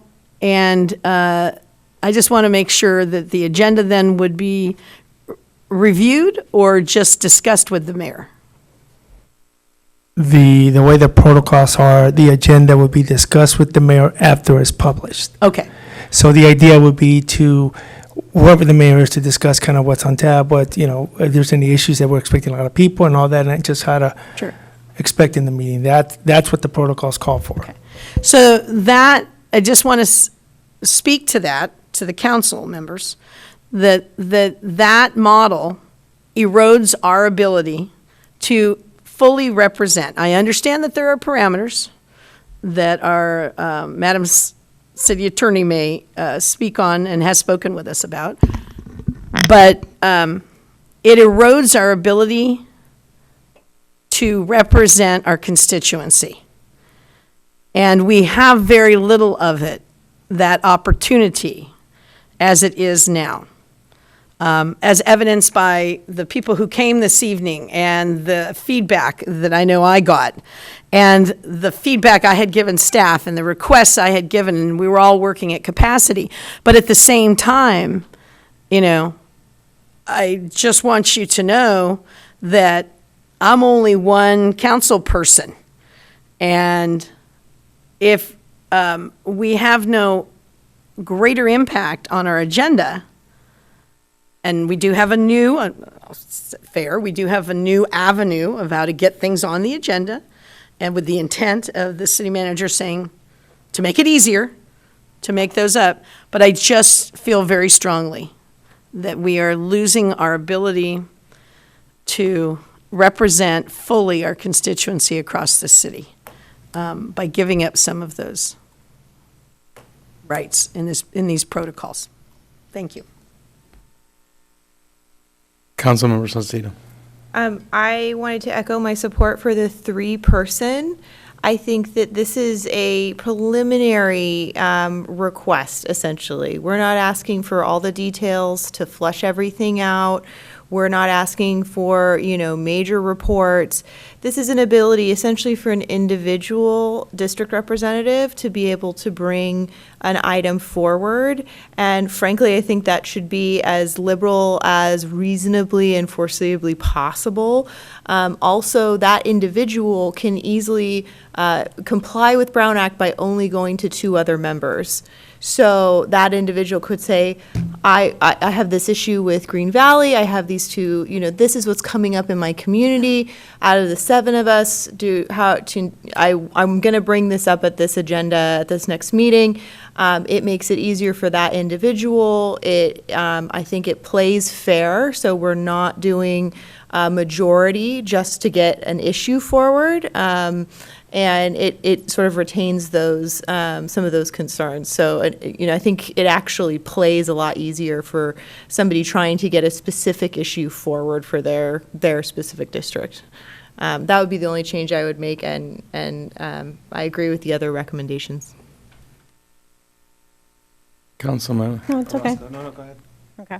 Councilmember Roscoe. I agree with what Councilmember Salcido just shared. I also agree with the 3 vote on getting things on the agenda. I also agree that this is probably an easier process for any of the city council members to actually get something on the agenda, and also the ability to let our constituencies know, hey, I brought it up and we're moving this forward. So I think that's something that I really like about that. As far as actually getting the item back for discussion, I don't know. I feel like if we follow this process, I feel like it would be like a month to 2 months before we see it on the agenda. And so I feel that that's a little restrictive. I feel that the form is a great idea. It will come back the next meeting. So tonight, you bring the form or you say, this is my request. It will be on the agenda for discussion in the next meeting. That is what the protocol, the very next meeting. Not for a full-fledged discussion to make policy or changes that your request intends to do, but for consideration whether the item is placed on the agenda or not. It will come back the following meeting.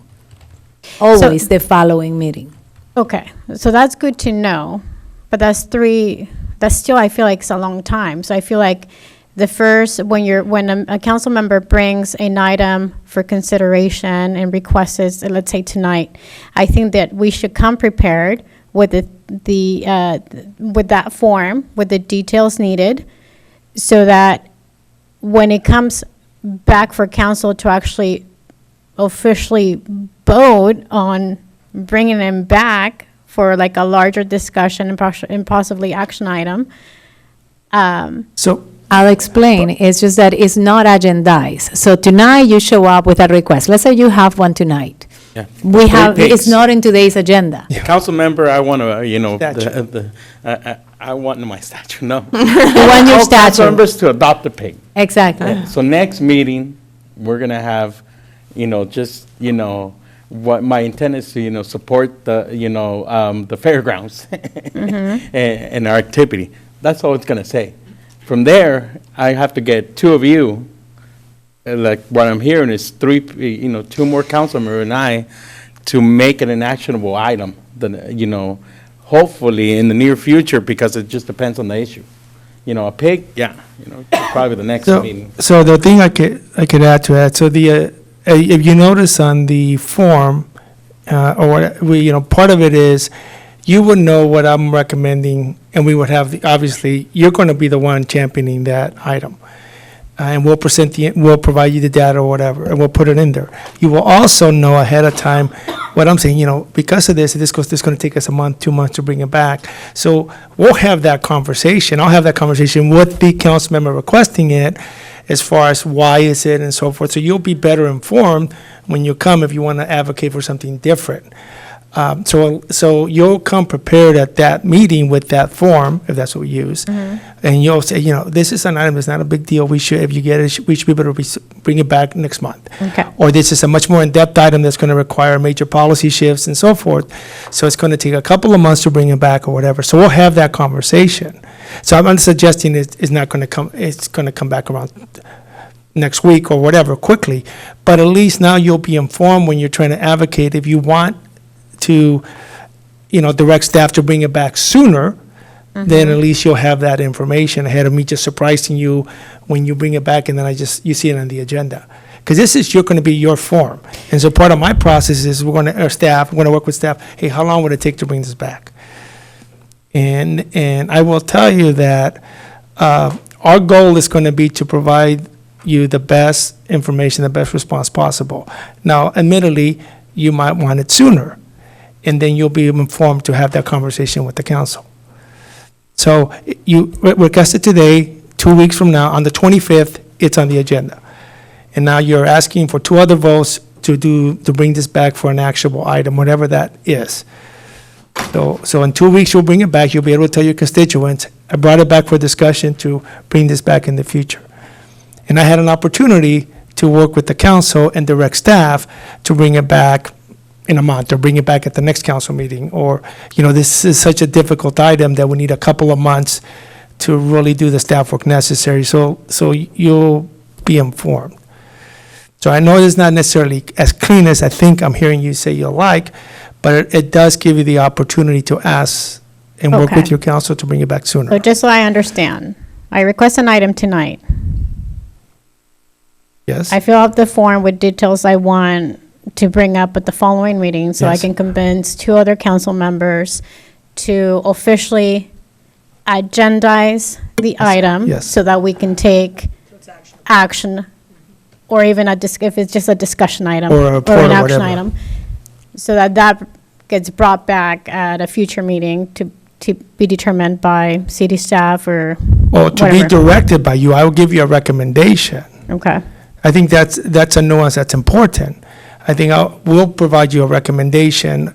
I'll provide you a recommendation after I talk to staff about, we have an item actually that we're working on that you directed us to bring it back based on, we were testing this out now without the form, right? So I recommended a time frame to bring it back, and you guys said, okay, that's fine.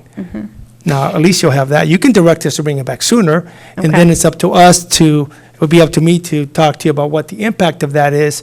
But at the end of the day, if you direct us to bring it back, we're going to bring it back. Okay. And at that second meeting, before it becomes an action item, that's also an opportunity for other council members to weigh in on Correct. additional information on that item. And the other thing that I think I don't want to lose, it's also an opportunity for the public, whoever's requesting this, whoever's bringing this forward, to be here to support you bringing it back. Right now, we don't have that. You bring it up, we can't discuss it, Right. right? So the other thing I think that I had a Foreman Gonzalez, Monterey County's got a pretty in-depth process that takes actually weeks to get it back on the agenda. But they have a process where their board members, and we took that and we cleaned that form and just tried to make it more streamlined for us. But the other thing that I think is important is now whoever's asking you to bring this back, or whatever group, they can be here. And they can advocate for the importance of bringing that back. So I think that's something else that now, hopefully this process and we model it.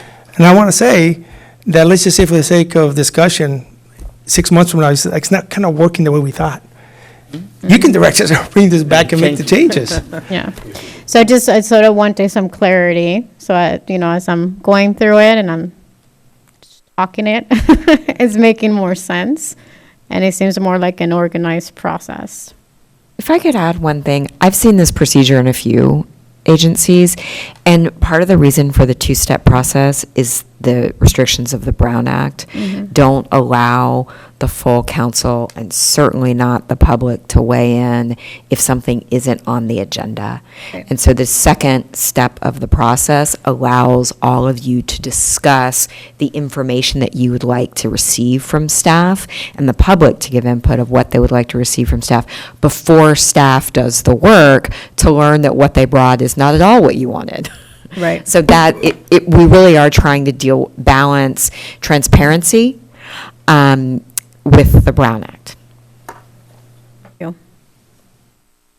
Councilmember Dutra. Before I have to send you back to the drawing board, I have a few questions. I am going to also echo you guys on the 3 votes. In the most recent history, we've had a couple city council members who will vote against if people don't like you, they're just going to vote against whatever. And we saw that happen when I was mayor and something came forward, things were voted against it just because of the person bringing it forward. That is not good leadership. And I think that, I think even 3 might be a stretch, because, sometimes personalities people get turned off by them, right? Even though their intentions are well meant. So I would be supportive of the 3, but I would also hopeful that as leaders we have to separate how we feel about someone versus what's good for the community. So, but we always can't do that. So, the mileage portion of it. So some of us are on regional committees, like that we have to drive a lot of places outside of the city of Watsonville. Is that included? Do we get reimbursed for that? Yes. Yes. Yes, that was one of the amendments. Yes. Yes. So I've gone since 2014, not collected $1. And Yes. people think we're rich up here. We get paid a lot of money for the city. We get paid $500 a month. So and we spend money to go to our meetings, and The 2013 amendment of the protocols actually was, as a matter of fact, an action item for the council to allow for reimbursement of mileage. So it's an existing item, and it's we can discuss reiterated. afterwards. Retro, okay.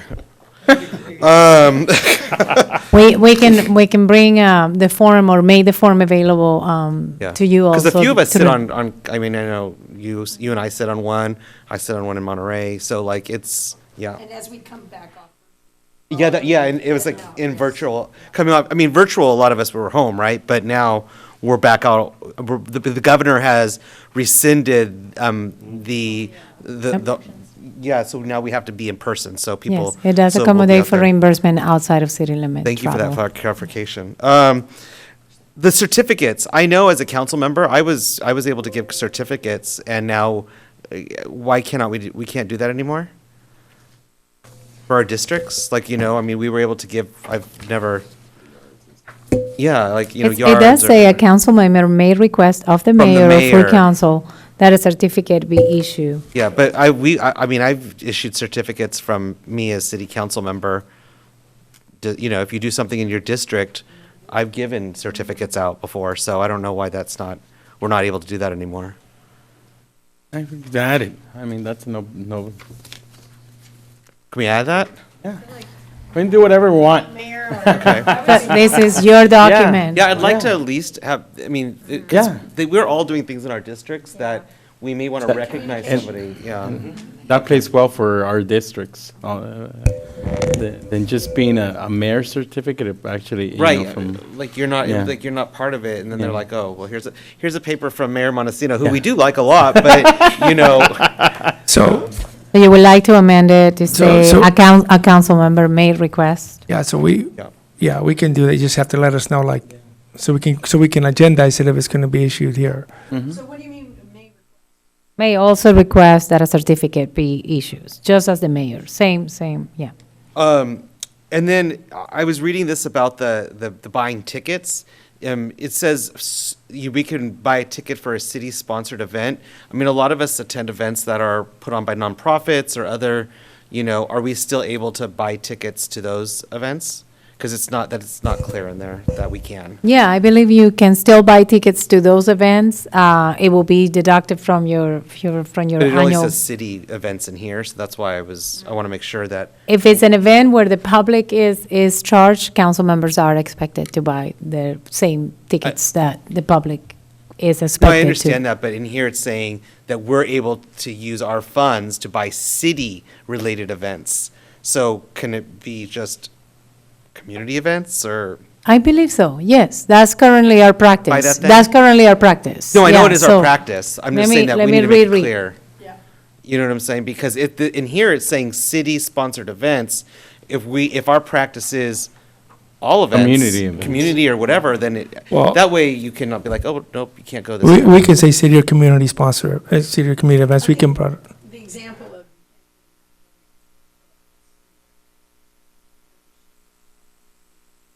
right. unless they build a new one and you're.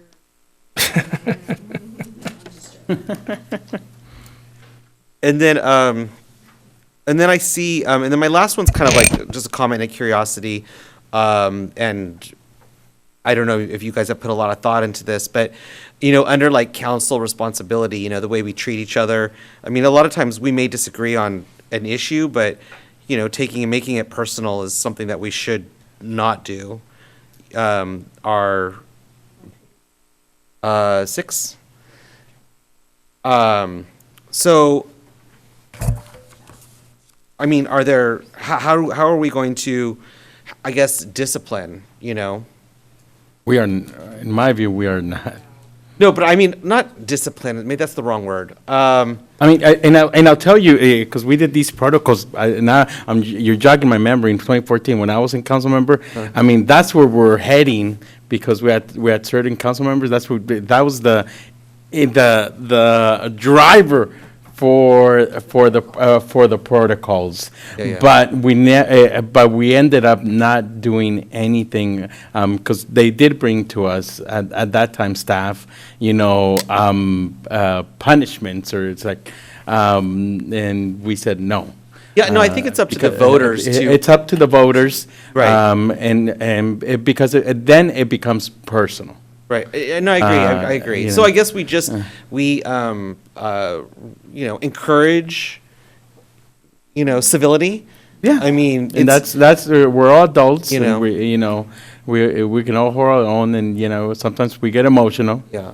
I know I've gotten yeah, emotional. no, I know, and and listen, I don't think we should remove somebody and their vote because we don't No, agree with no, them never, or whatever. never, Listen, never. people put you in the spot, you have the right to vote, and if they don't like that, then they can go and. That's for the they can go to electorate. Ballots, Yeah. and to do that, but because we saw what happened in Tennessee, which we are in a real fine, democracy is really being challenged right now. And so I think that, everybody has a voice, and if the way that the voice goes is by the people not voting for them. How about like if the public has a complaint, the public has a complaint about one of us, do they have the right to put it in writing somewhere? Yeah, well, they can send us something in writing. And so what happens with that if That's for the electorate. so that's just, does it go into a binder? I mean, what happens when someone makes a complaint? That's a good question. I don't know. Your file. Curious, like what happens? Go ahead. Really? Council person, if somebody makes, Okay, so you share that complaint with the council member? You don't, but it's not a public, I don't know Yeah. who's ever complained? So sure it's discoverable. Yeah. I have some thoughts. Many cities wrestle with these exact same questions. You could have a procedure to deal with something akin to like the police department likely has a procedure for dealing with citizen complaints. You could implement a procedure. I will tell you, as the mayor pointed out, you are all elected, and so there are very few remedies against you. So those procedures, I think, can be somewhat unsatisfying to the public because not much happens at the end, regardless of what the findings in any procedure may be. There are some types of complaints, any kind of harassment or discrimination based on a protected status that depending on any kind of whistleblowing, depending on the circumstances, if the city receives a complaint about you, we may have an obligation to do an investigation and figure out some sort of corrective action, but we would be in touch with you about that. Whether or not the complaint is discoverable or a public record pursuant to the Records Act, it likely would be. It would, again, depend on the nature of the complaint.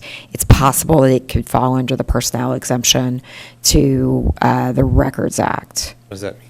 It means that it would not be disclosable because it's considered a personnel document. Even to the person the complaint is against? It'd be disclosable to you, you would see Right. it, yes, but if the public requested it pursuant to a records request, it's possible it would not be responsive because it'd be exempt. How do we do it now, though? Like, so say there's a complaint against somebody, would you call that person to your office and and say, here's the Depends on the complaint? nature of the complaint. And so there's some complaints you just wouldn't address? Well, I'll address it to, I mean, if we get it, I typically will send it out to the council, just so you know. Oh, okay. But complaints can range from, I sent an email and I didn't get a return back. It can be something much more sensitive. I've experienced both. And I think the appropriate thing to do is to sit down with the council member, but depending on the nature of the complaint. Because if it rises to the level of complaint that's more serious, we're going to be discussing that at a different sort of In a form. different forum. And then at some point, depending on, again, on the nature of the complaint and what course of action we're recommending, we might have to go into closed session with the full council. So I think it's, for us, is we just have to be, it just really depends on it. I mean, I've gotten a couple, or you get them, sometimes directly to you, and I get copied on them. And there are complaints that are like, well, they didn't return my call. I don't know what I do with that. I mean, you saw it, and we can talk about it, or sometimes you can ask me, hey, you want to call him back? And we've done that as well. So I think that complaint is kind of pretty benign, then you might have another serious complaint. Okay, so what I'm hearing is there's basically the two types of complaints. One, which really there's nothing you can do unless you vote the person out of office. Right. Or B, then it goes into a whole different category of, like, there's a legal issue. Correct. So you've committed a crime of some sort. So there's really, from what I'm trying to understand, is there's no reason to even address these issues because there's no way of addressing them. Like, if that makes sense. To some extent, yes. I mean, even though you don't have a procedure in here for censure of council members, you could. I mean, if you decided that you wanted to censure one of your council members, you could. All that is just a decision that you censure someone, and that's it. So there just really aren't many remedies for people who are elected other than, as I think you or Councilmember Parker pointed out, the voters. Right. The voters are your boss, and so the voters are the ones who have authority over you. So basically, we do a not. person would just be upset and be mad at you, and then they would just have to vote in 2 years or 4 years or whatever. That's their Or move to a different district, which is unfair to ask for, the voters. But I mean, Well, but also, we've added to this, which is the meetings. So we've added meetings, which is reaching out, transparency, more communication, and that is supported by staff for all of the council members, which I think is a huge part of what's been going on, because I don't know about you guys, but I can't talk to every single person in my district. And there have been so many people who, that I've talked to, but maybe I didn't talk to these three. And for them, that's a true perception that I've ignored them, when maybe I did not ignore them. I just wasn't aware of it. So giving another avenue for our constituency to come on strong, that's fine. We're having a meeting. Some of you have had meetings, as I have, that you get 3 people showing up. And that's not what you want. You want a room full of people who have concerns and complaints, and where you can, have that dialogue. So I think that's a positive way of handling it. and I agree with you because I mean, during Zoom, I had a community meeting, and I think less than 5 people showed up. I had more staff on that call than I did actual people, and I advertised it really well. So it's also, you know, the community in your district participation as well. So. Yeah, I think this document is laser focused on that transparency and on that procedure. We're focusing on one area, which is improving our policies and procedures and making sure that there's that transparency and staying focused on that. So it wasn't a question, but a comment. No, a great comment. But that's what we're envisioning moving forward. We have all these avenues, and people could advocate. Like I said, even in the next meeting where I want you all to have sponsor a pig. You know, I have, you know, the fair people coming over here and said, yeah, but it gives opportunity. I like my crosswalk. Yeah. May I ask a clarifying question? When you were talking about events, Yes. okay, so in the process, we have tickets for civic events such as Chamber of Commerce annual award dinners, Excellence in Business luncheon, annual ag, et cetera, are charged against the city council members' annual allowed limit. So that's allowed. Then you get to the other area where it says tickets of city sponsor events, 1 ticket for each city council member will be made available. The available tickets, council member may purchase tickets to such events using their individual budget allocation. So if I understood the question, the portion where the civic events, I think cover, I mean, I've attended a ton of events with the Scouts and other things where, you know, council members were there, that was covered under the allotment. We're not saying, no, don't go, it's just covered under the allotment. Okay. And the city sponsor events, the same thing. We give you a ticket, so the same thing. So I think that hopefully addresses your question and concern, because I think it's pretty broad. And I mean, one of the visionings that the city manager and I talked about, and it's been busy period, but also having council meetings in districts. How we you know, get the show on the road, to be able to also be you know, cognizant of people that are not aware of what the council is, but providing them in you know, some schools or some community room that we can, you know, all get together for a discussion about, you know, it could be, you know, a big item and a few items designated for that district conversation. So I said that's. So with that, I'm going to go out to the public. If anybody from the public wishes to speak on this item and the agenda. Anybody? Seeing none, I'll bring it back and for a motion and action with. Do we have all the changes? That's what I'm like, you know. Somebody wrote it down? The changes? But we do have minutes. Yes, we do have minutes. Yes, we do. I warned Ale to be taking minutes as we spoke. So, so we made a clarification on the certificate section to clarify that the mayor and council may issue a certificate, not without necessarily being from the mayor. So that clarification was requested. The 3 to 4. The three votes for placing items on the agenda.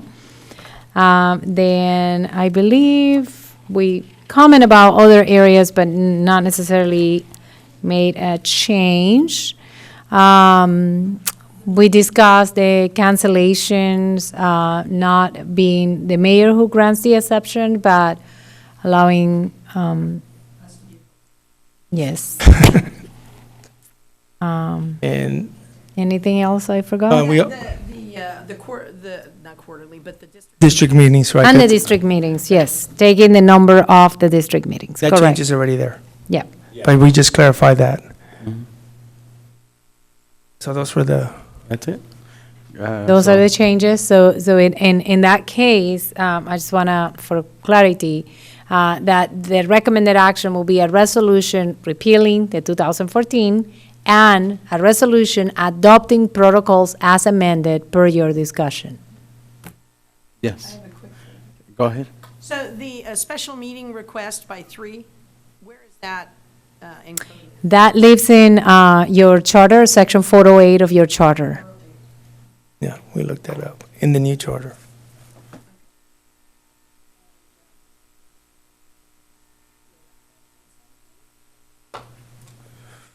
Oh, Okay, just going to try. And I'll throw it out rather than make a formal motion.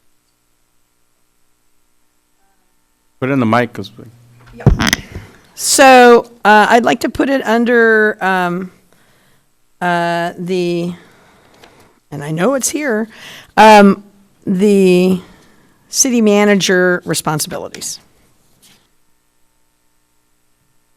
That is a section, right? City council, what is it? Okay. And I think we talked about it at the meeting, but we didn't talk about encoding it in this. But talking about, giving us what you've already done, you did that, what was it, today? We got it? A projected, encoding that, what we talked about, which is giving us as a council a better view of what's coming down the pipeline with a complete understanding that things change and it's fluid. But that we are truly, and the public finds this hard, especially all of us who run into people who know things because they're involved in projects. They know things, but we have no idea about them. Not that we're making any decisions about them or setting policy or, coming down on one side or another, but we literally have no idea. So to have at least 3 months out, where we are aware of what's going down the pike. Understanding, once again, that it's fluid. So that that's gone now because it just didn't work out or whatever. But we understand that that's in play. And that's just informing. I felt that was really an important part of our discussion, that is informing the council and allowing us to get out there and, participate in a way that is a little bit more knowledgeable than we have had in the past.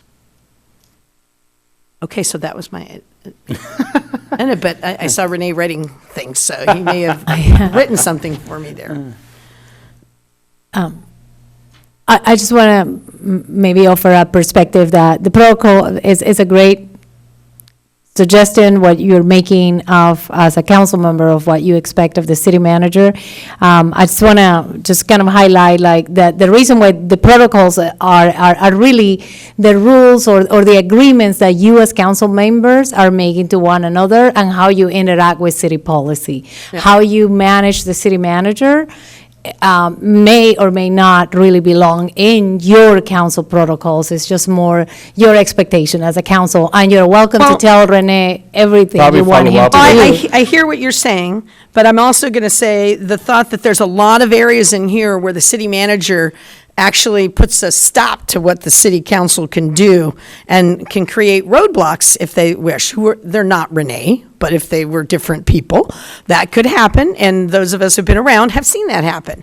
And so in that instance, I hear you, but I think this is a very appropriate place to put it under the city man, because we're all in this together, and that's helpful. We could also, after we once again revisit this in the future, we could also say we're taking it out of here because we've had, personnel review, we've talked about stuff, and that kind of thing, and so we have a different place for it in the future. But right now, it would be important to make it a responsibility that we really need as council. We really need that communication, and it empowers us to do our job and to represent our constituency. So that's how I feel. So I'm making a motion to put that in there. If I need to make a motion, do I need to make the motion? You're amending. Well, the example is that we have an understanding of what the city is looking at, because so many times on an agenda, it's surprise, something on the agenda. I have no idea it even came onto the agenda. And if you didn't have a side conversation with somebody on staff, you wouldn't know it. Maybe I would know it. You wouldn't know it. Is this whole new procedure? No, I think it's clarified it. If we're going to change things so it's really transparent and it's positive and it's about communication, I think that's a huge part of it, from our communication to knowing what's moving forward.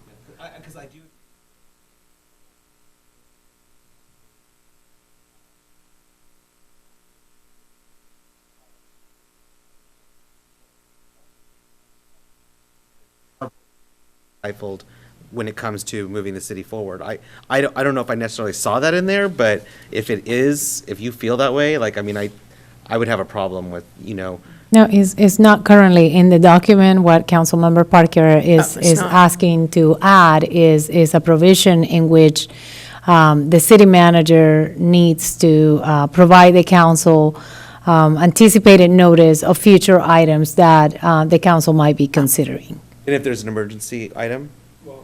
That's not, Well, that like, changes. So- that is a So bit like- of a limitation. Yeah, so thank you.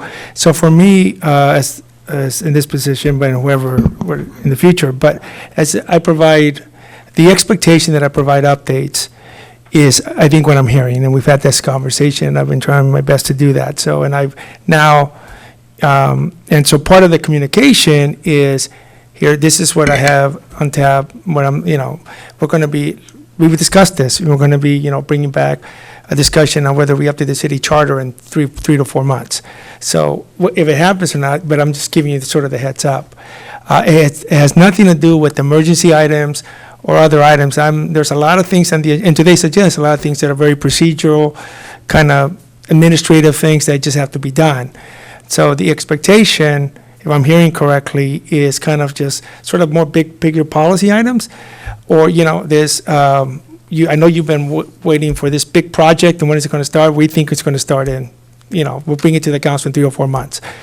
So if that's what I'm hearing, it wouldn't be on the city manager code of ethics. It would be a separate section. It says city manager updates, and we would just have to put some language to that.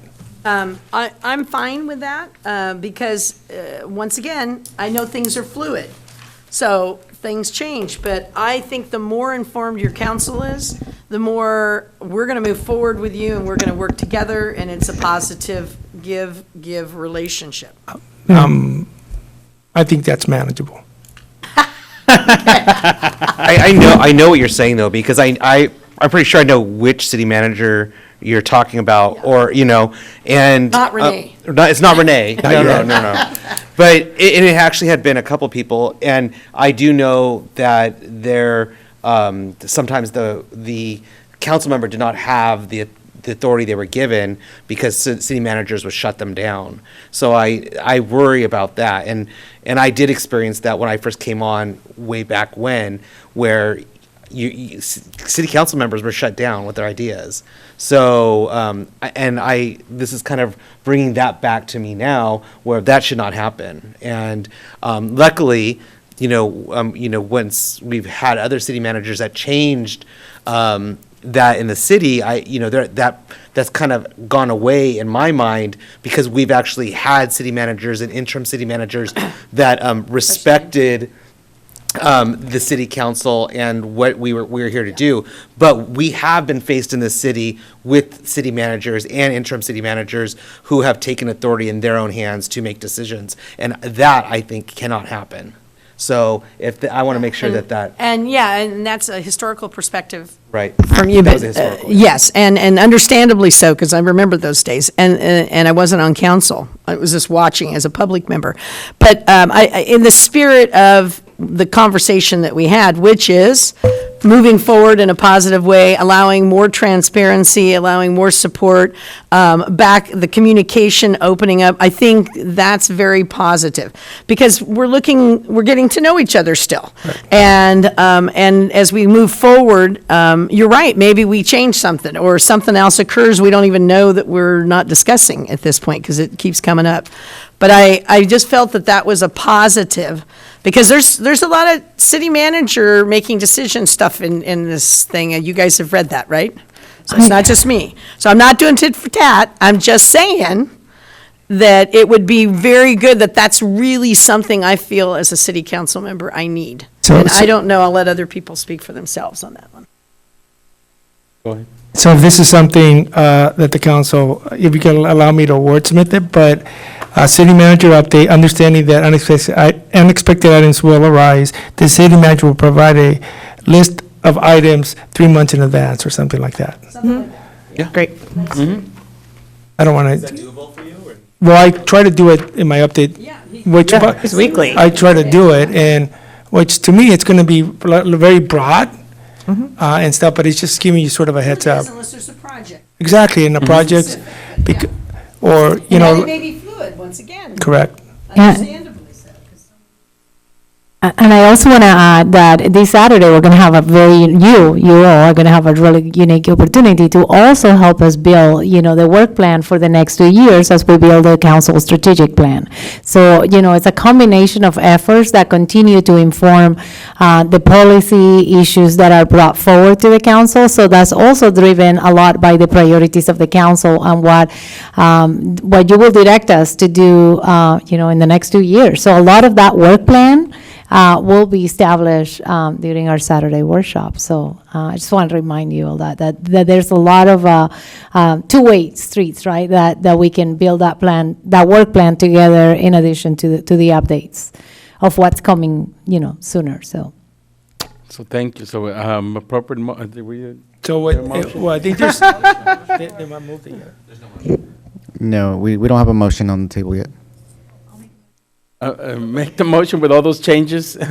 I'll second. Okay. We already did, but okay, probably like to weigh on the items on the agenda. We did, but. Between the two. Go ahead. Come on down. So let me get up. I wasn't going to speak to this until you guys brought up this last thing about the city manager. So I think I need a little bit of education here. I thought that city manager, didn't he get hired by you guys? Is that correct? Correct. That is correct. Doesn't the city attorney get hired by you guys? That's what they tell us. Okay. So I don't know why there's any confusion about what Ari says. I agree with her 100%. I think if I come up to her, or I come up to Jimmy or any one of you other council members and I ask, hey, I heard this, what's going on here? And you guys come and tell me, hey, well, you know what? I don't know nothing about it. And I know something about it, and I'm part of the public, and he's not communicating with his bosses, which I, as the public, is supposedly the bosses of the city council, right? And you guys, the city attorney and the city manager and staff over here answer, now correct me if I'm wrong, answer the city council, right? So why is even there a discussion about requiring the city manager to communicate with the city council? I'm scratching my head. This is the whole issue that I came up here and talked about, that river thing. Nobody's communicating with each other, and then we as the public got to pay for it. We pay for it in taxes, we pay for it in whatever issues that happen. This has got to stop. So since I brought it up, may I speak for just a moment? But this is going to turn into a discussion. No, it No, won't be a it's okay. discussion. I made my point. I just wanted to get clarification That's on that. not the spirit in which I brought it up for. The spirit I brought it up is really the protocol, so it's administratively for us. It could be bigger. It hasn't been with our current city manager. So just so you know, we inherited these protocols. I've been here. So that's since why we're discussing. I've been in this town since I was in 1962. I was 5.5 years old. Okay, I don't know how many people here on this council or here in this room has been here that long. No, it's just 62 when I was born. Okay. So I've seen a lot of changes, and I've seen a lot of mismanagement in this town. Yeah. And it's got to stop. It really has to stop. And the reason why I came up here to speak, Ari, is because they're talking about, there's so much, see, this is the problem, that people don't trust you guys, okay? Because there's been so much talk about the old Kmart shopping center over there, and you hear all kinds of different rumors, and nobody's come up with a decision. Nobody's come up with, hey, this is what's going to go there, or we don't know yet, or just talk or anything. There's nothing, everybody's speculating. And why are people speculating? Thank you. I'm already buzzing. With that, so we got a motion and a second. Sorry, Any other I'd like discussion? make a motion to adopt the resolution as the resolution adopting protocols as amended. I'll second.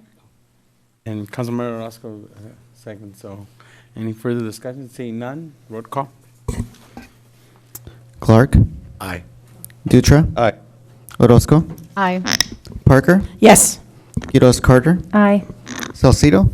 Yes. And Montesino? Yes. The motion carries. With that, we're going to go on to emergency items added to the agenda. Seeing none. Number 15, the big Actually, discussion. Okay, the big discussion. I would like to bring back an item where we discuss, since we are moving in the community to roundabouts, kind of what those roundabouts look like, the design of them, to have some sort of, because because I feel like we're just putting them in there, and a lot of them are growing weeds, and I mean, I don't want, I want there to be, some sort of standard set for those roundabouts when we put them in there. And putting, stone rocks and weeds is not okay. So I would like to have a discussion on how we move forward with those. Roundabouts. Next meeting. No, it's just. Do I have to write something up next period? You want? You walk me through it? Okay. And then just a follow up, is the Sister Cities stuff already coming, or do we need to do a formal thing about that? I'm planning to bring it back next meeting. Okay, thank you. Anybody, Councilmember Quiroz Carter? Yes, I'd like to request a staff report on the science workshop. Science workshop. Ooh, I have two. A request to bring back the cruising ordinance, and request back to bring cannabis. I think I've heard that they're working on it, but I'd just like to see when that would come in and, what that entails. That's it for me. I have a request for a report for our senior services, our older adult senior services, and what progress has been made in creating that new vision. I know we had a Katie was forming some kind of senior advisory, and it would be nice for the entire council to be able to know what's going on. Thanks. Thank you. Oh, Councilmember Orozco. You created a monster. Like we're gonna have a Go long ahead. council meeting next week, or in 2 weeks. I would like to bring back exploring the option of adopting a health in all ordinance. Health in all ordinance for the city of Watsonville. We'll find that. Anything else? See none? Then we're going on to adjournment. Thank you. Thank you for coming.